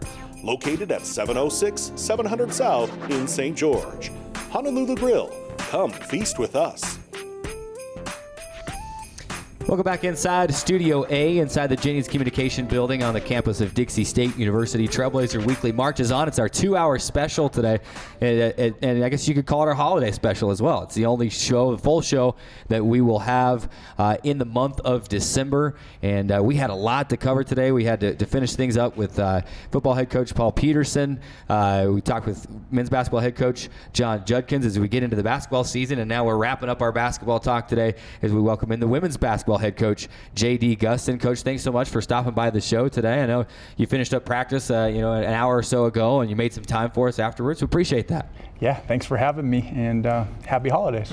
Thank you. It's good. Big shout out to our CEC TV crew for, and probably mostly Lauren for decorating the set here. I'm not saying that Marcus and James didn't do anything to help with the set, but shout out to them for helping decorate this set and spread some holiday cheer in our only December show that we'll have here in the studio. Well, Coach, we'll just dive right into it, as I'm excited for this conversation because I am excited about this team this year. And you and I have talked a bunch through the offseason and as things were getting started through individual workouts and full-on practice. And I've been able to tell you kind of off the air how excited I am. But this team is fun to watch, and that's a sentiment that you've expressed to me over and over. And I certainly agree with you after seeing 5 or 6 or 7 games of this team. What have been some of your, I know that's kind of vague, I know that you could go a lot of different ways with that, but what have been some of your early observations when you think back over these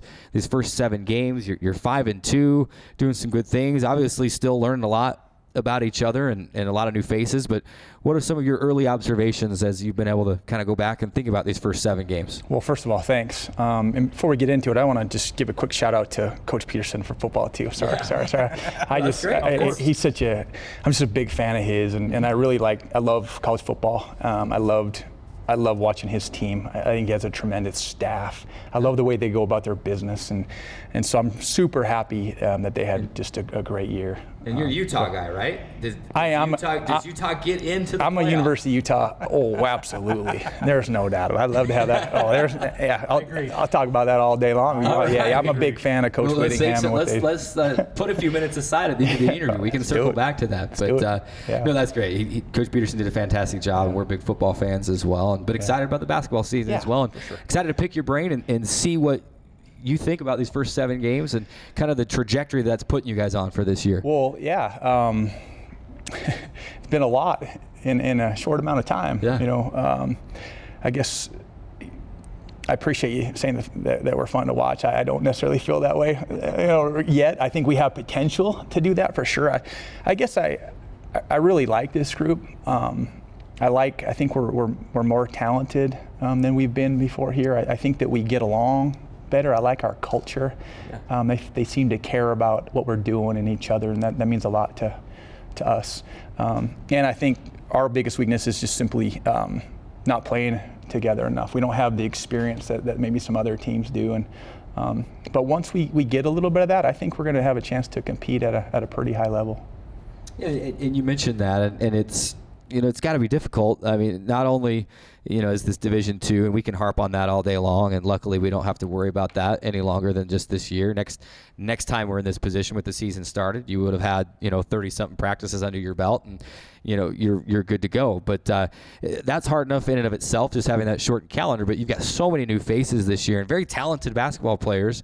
But I mean, how was that dynamic of having that quick turnaround, just 12 practices or so before your first game, plus you're trying to work not only 5 freshmen into the picture, but some transfers, and really only bringing 4 players back that played last year. What was that dynamic like? And I'm sure it's still ongoing, trying to find that team chemistry out there. We're still trying to figure out roles. First of all, we're really fortunate to have great leadership.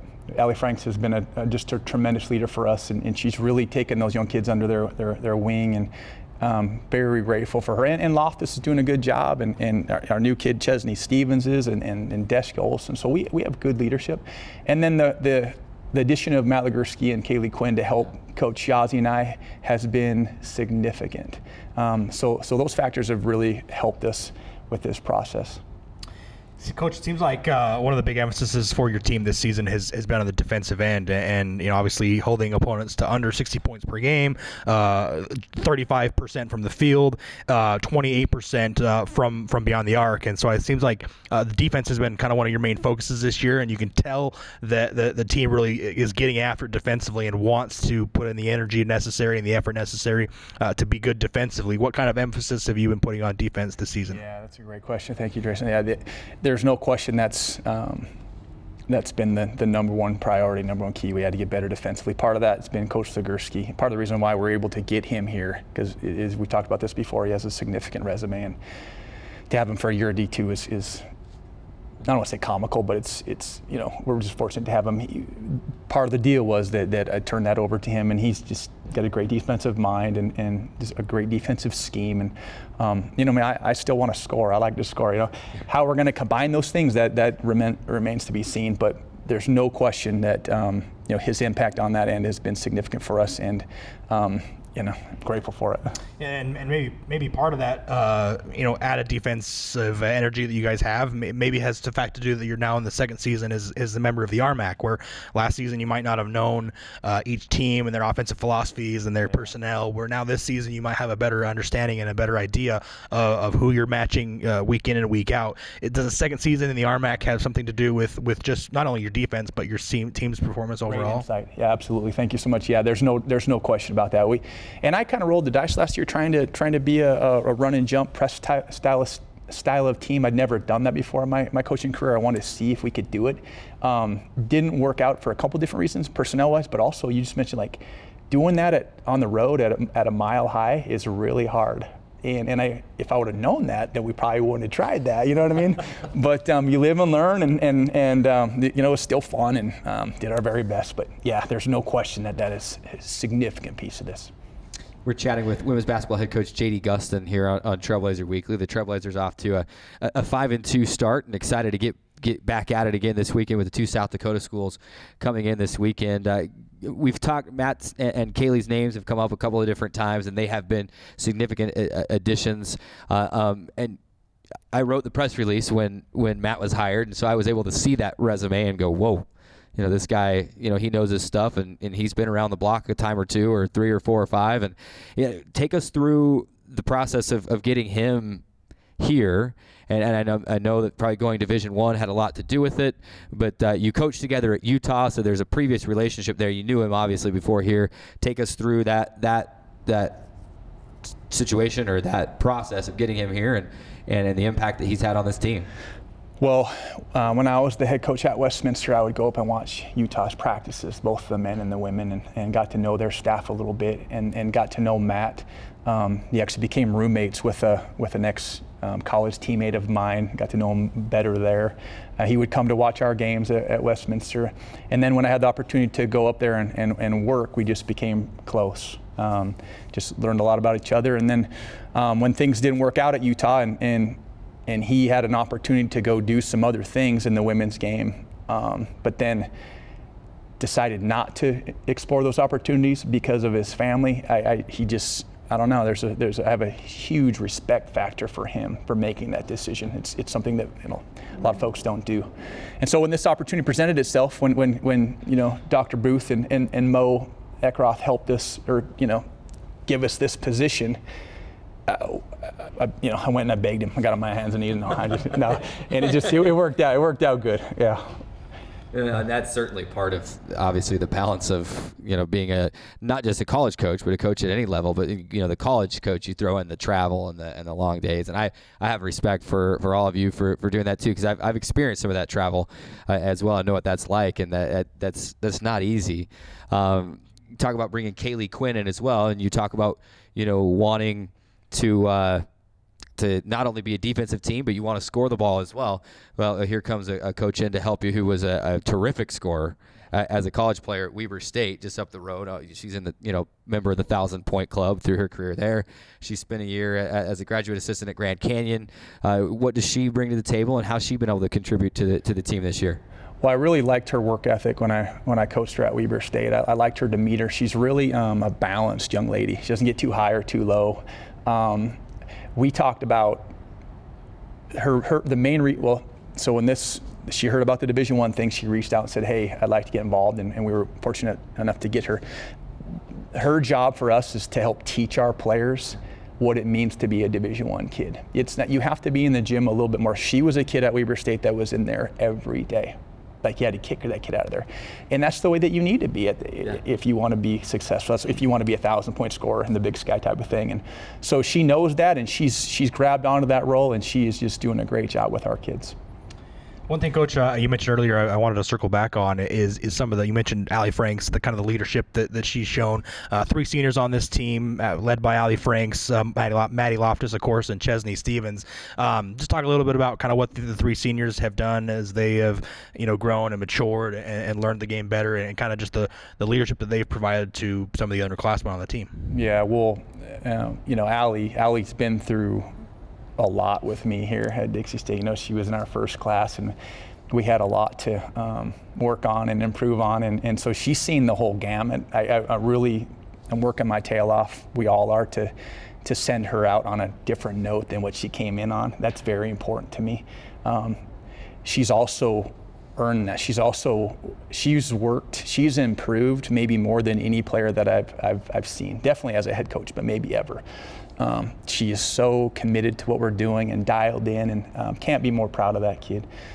Loftus, she had a tough first year with us last year as well, and she fought through some other things that maybe were going on in her life, and had a great summer, worked on her game, and came in really confident. She's been tremendous for us. And then Chesney Stevens has been the surprise. Like, we got her really late. She has an interesting story just in itself. I won't go into it, but she's been to JUCO and then played in Florida at a high level D2 program. So her overall experience has been great for that leadership piece, teaching those young kids kind of what it's like. It's interesting you mentioned Maddie Loftus and kind of the work that she's put in the offseason, and at least for both Carrick and I, it's definitely shown. I mean, last season she was known as kind of a 3-point specialist, and she still is that. I mean, she's leading the team right now. Well, she's one of the leaders of the team right now in 3-point percentage at 38%, and she, almost 12 points per game. But I think she has added an element or two of the game to her game, scoring at the rim and being able to kind of create plays off the dribble in that regard. What have you seen from her specifically? She was coming off the bench at the beginning of the year. She was inserted into the starting lineup just this last week. What have you seen from her just this season, and then kind of where do you expect her trajectory It's mostly been on the defensive end. Like, she's it took her a minute to grasp the defensive concepts that we're trying to instill, and she's done that. And then her big thing for me is she has to have the foot down on the pedal like the whole time. Like, there was times last year where she would kind of let up and kind of go back and forth, possession, kind of just doing her thing. Well, she's got to constantly be looking to score, to shoot that thing, get that thing off. So it's been like a mentality change for her, and that's kind of been the difference for her. Chatting with women's basketball head coach J.D. Gusson, and it's interesting that you say that, because I've heard other coaches say that when you bring a player out of high school or even out of junior college, that one of the big things is teaching players that at this level there are no plays off. Maybe in high school you got away with playing on offense and then slacking on defense. That doesn't work here. Have you noticed that as a coach, as you've kind of progressed in the level that you've been coaching, that especially here you've got to teach kids, it's college basketball, that you're getting everybody's best players, there are no plays off here. Yeah, there's no question. And I think different coaches have different philosophies. So that's been one of our challenges here, because we have that kind of high standard for that, and it takes time for kids to learn it. Whether you're a freshman or a JUCO kid, that it's sometimes a challenging process. And at some point, we're going to get to the hopefully the stage in our program where you have a little bit more maturity, and kids know that, and you're not leaning so much on that newness. And I think once that happens, it really helps everything kind of flow from there. Absolutely. And let's. We've talked about the senior leaders. We've talked about some of these players. I like to give credit where credit is due, and I like to mention as many names as I can. Obviously, with such a young team and so many new players, there's going to be more players contributing than just the returners and just those names that we're familiar with. We're starting to be familiar with a lot of these other names, but you brought in a lot of talented, whether they're freshmen or transfers, and it's been fun to kind of see that leadership from that perspective. Let's start with one of those transfers in your point guard, and Ashley Greenwood, and she just seems like she brings a command to the game and understands the game and does a little bit of everything for you. She's very defensive minded. She gets others involved, can shoot it when she needs to. Talk about what her leadership and what having her be that quarterback of the offense out there has done for your team this year. Yeah, Ashley's been a joy to coach. She just She's just very passionate, hardworking. She's a great teammate. Like you mentioned, very talented.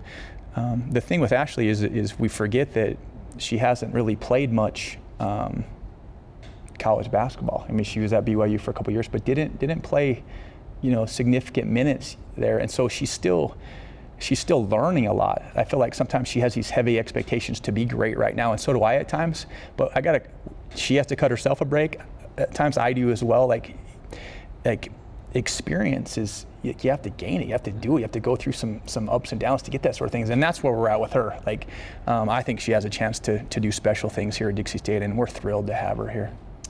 Continuing to talk a little bit about kind of just the newcomers and the new faces on the team. I mean, obviously, we talked about Chesney Stevens a little bit. Emily Isaacson has been a contributor for you. Brianna Gillen has come in and played really well as a freshman. And you start to talk about it and look at it, and, maybe one of the strong suits of this team is its depth. Not only, defensively, you got a lot of size. You got, people who can run the point like Greenwood and Gillen and Pavlica, and you have a lot of different kind of pieces that you can fit into wherever they need to if you get in foul trouble in one game or wherever you may need it. Talk about the depth of this team and how that's going to be important for you all season. Nailed it again, Grayson. That's hopefully going to be our strength come January, February. We are, in my opinion, the deepest team in our league. It's just a matter of getting to a flow with each other, still understanding how we play, our point guard getting comfortable with what we do, and that's kind of what we're banking on is that depth, kind of hopefully getting us over the edge come middle, late conference season. And just one final question, about a minute left here as we have you just running down to the end of this segment. But maybe just quick in a 30-second or 20-second answer, what's going to be the thing that's going to put you guys over the top this season, and what's going to be the main factor into your success throughout the year? Well, I mean, that's a loaded question. I don't know, but I think it's let you know if we figure out the answer. Yeah. Please let me know. No. We're gonna guard people. I think we're gonna be good on that end. It's can we find a flow offensively? What's that look like? Can our depth kind of overcome, the rest of the RMAC? Well, we're gonna find out. It's going to be fun. Yeah, I'm excited. And it sure. continues this weekend. South Dakota Mines on Friday, and then we'll score to settle with Black Hill State on Saturday night. And that, I've got some family stuff there. So we have to win this game on Saturday. So I need the bragging rights come Christmas morning, So, but good luck this weekend. We'll be there, and we'll be excited to see how this team does this weekend and then continuing forward. So thanks for being here. Hey, you guys are the best. Keep up the good work. Oh, we appreciate that. We got to take one final timeout. When we come back, remember, we've got to sort out our Know Your Foe Trivia Challenge tie, and then we've also got to wrap things up, and we'll take one final look at that women's soccer matchup on Thursday, tomorrow, taking on Dallas Baptist, and then for an opportunity to get to the Elite Eight. There's only one Dixie State team that has gotten past the Sweet 16, and that's the softball team when they made it to the national championship a few years ago, and the women's soccer team an opportunity to do so this weekend. So we'll wrap the show up coming up next on Trailblazer Weekly. We may have started out small, but we were great. Families and fans rallied behind their team. The community cared, and everyone showed up to cheer.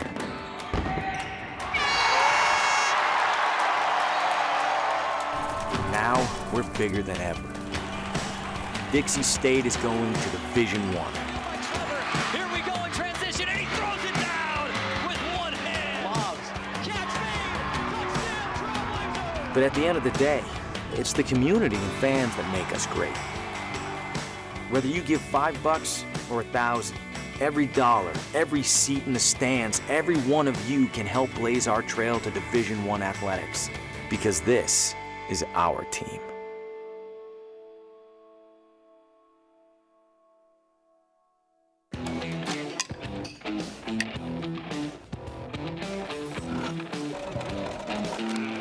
I have a backpack. 请所有的同学回到座位哈。3。 Kevin, get our print career. And there's the bottom.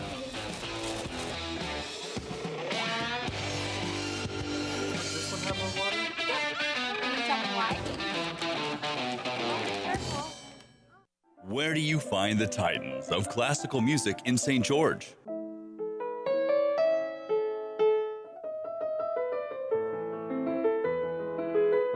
Classical music on Radio St. George, 100.3 FM. Where do you find the legends of jazz?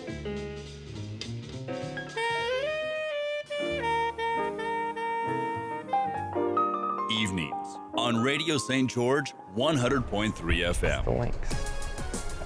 Welcome back inside the CEC TV studios one final time. It's 2-hour special. I was just going to say, I feel like we've been in here a while, but it's our 2-hour special today, and it has been fantastic. We want to thank head coach Paul Peterson for the football team, and then our 2 basketball head coaches, and John Judkins and JD Gustin for the interviews. Great stuff from all of those. And I right now, I don't know if I should say I've never been more excited about where these basketball teams are at, but I just cannot wait to get these teams back onto the court this weekend against the South Dakota teams. But right now, we've got a score to settle. We do. It's 5-5. We are back with the Know Your Foe segment. Unprecedented, by the way. We've never done anything like this. The scoreboard says 4-4. It doesn't matter whether it's 4-4 or 5-5. We're tied. This is uncharted territory, uncharted waters. Is that the saying? It's fair enough. We're tied. We've been through all the questions. And from what we understand, had to send Jeremy back into the locker room to make a couple more questions. From what we understand, he's got a question, and then he's got another backup question. So if we end in a tie this time, I think we have to just call it as a tie. But it shouldn't be one of those where the ends in a tie. So let's get right into it. Let's not waste any more time. Let's hear the tie-breaking question, Jeremy. Okay, this is kind of a toss-up question. It's an over/under. Okay. So in the last 3 games, has Dallas Baptist had over or under 10 corner kicks? Wow. Over or under 10 corner kicks in the last 3 games? In the last 3 games combined. Last 3 games combined, yeah. Over or under 10 corner kicks. All right, let's make sure we don't see each other's answers. Over or under 10 corner kicks. All right, I've got my answer. You've got your answer. Just copied my answer. I did not. I hit it so well. I did not. Reveal. What do we have? Over. It is under. Oh, man. 9 corner kicks. I should have figured, because under 10 corner kicks in a 3-game span, to me, that's not very many. Yeah, that's low. Like in the soccer games that I've statted and scored, there's corner kicks all the time. 5 or 6 a game. So all right. Wow. Crazy. So we prepared for this. We have one more question. Okay, is that right? I think if we tie this one, I think it's officially a tie. We go by who won the last time we played golf. All right. Tie-breaking. This is the last question. Let's do it.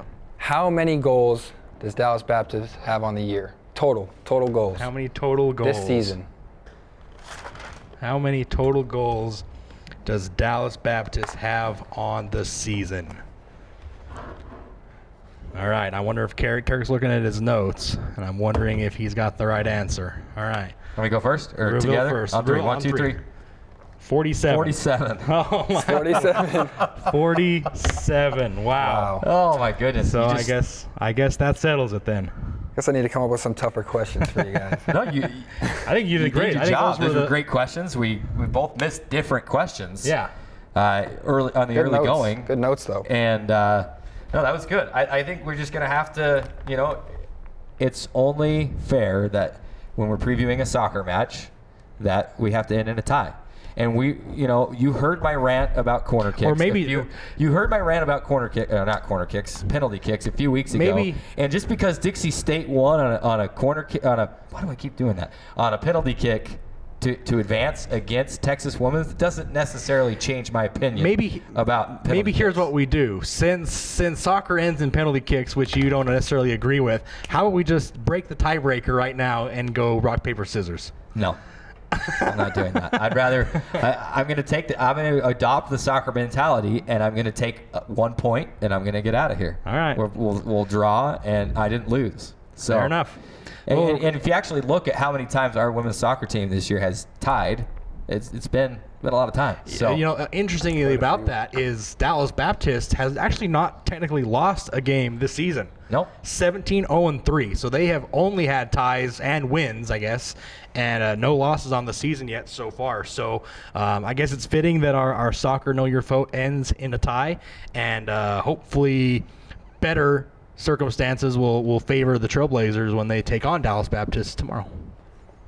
That is tomorrow. It is at, how's that game kick, Drayson? 4 o'clock Mountain, 3 o'clock Pacific. Dixie State taking on Dallas Baptist University for an opportunity to advance to the Elite Eight. Now, this is a game that if the Trailblazers win this game, they bring home some hardware. This is the South Central Regional Final.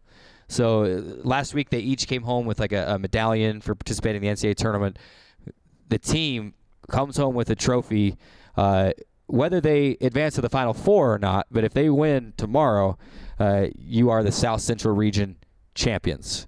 I've already in my own head and my own book kind of claimed that Dixie State is the de facto RMAC champion because they're the final RMAC team remaining in the NCAA tournament. I know that's not how it works, regular season, conference tournament, but hey, let's throw Dixie State in there because you're the last standing RMAC member, and you beat the number 1 team in the nation in UCCS in order to get there. So been a fantastic season so far, and we wish the Trailblazers all the best of luck tomorrow. If you want to watch that game, follow the live stats, head on over to DixieStateAthletics.com to find the links. Follow us on Twitter at Dixie Athletics or at DSU Blazer Weekly, and we'll have all the updates for you.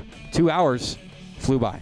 Gone, 2 hours gone. Like keep tuned to our social media channels. Obviously, we're going to be doing some radio-only shows for the remaining weeks in December at DSU Blazer Weekly on Twitter, and then Trailblazer Weekly on Instagram and Facebook as we're going to do some radio-only shows. Thanks for watching. I'm Carrick. Drayson. He's Jeremy. Go Trailblazers. Merry Christmas. Happy holidays. For you TV and internet audience, we will see you next year. Have a great day.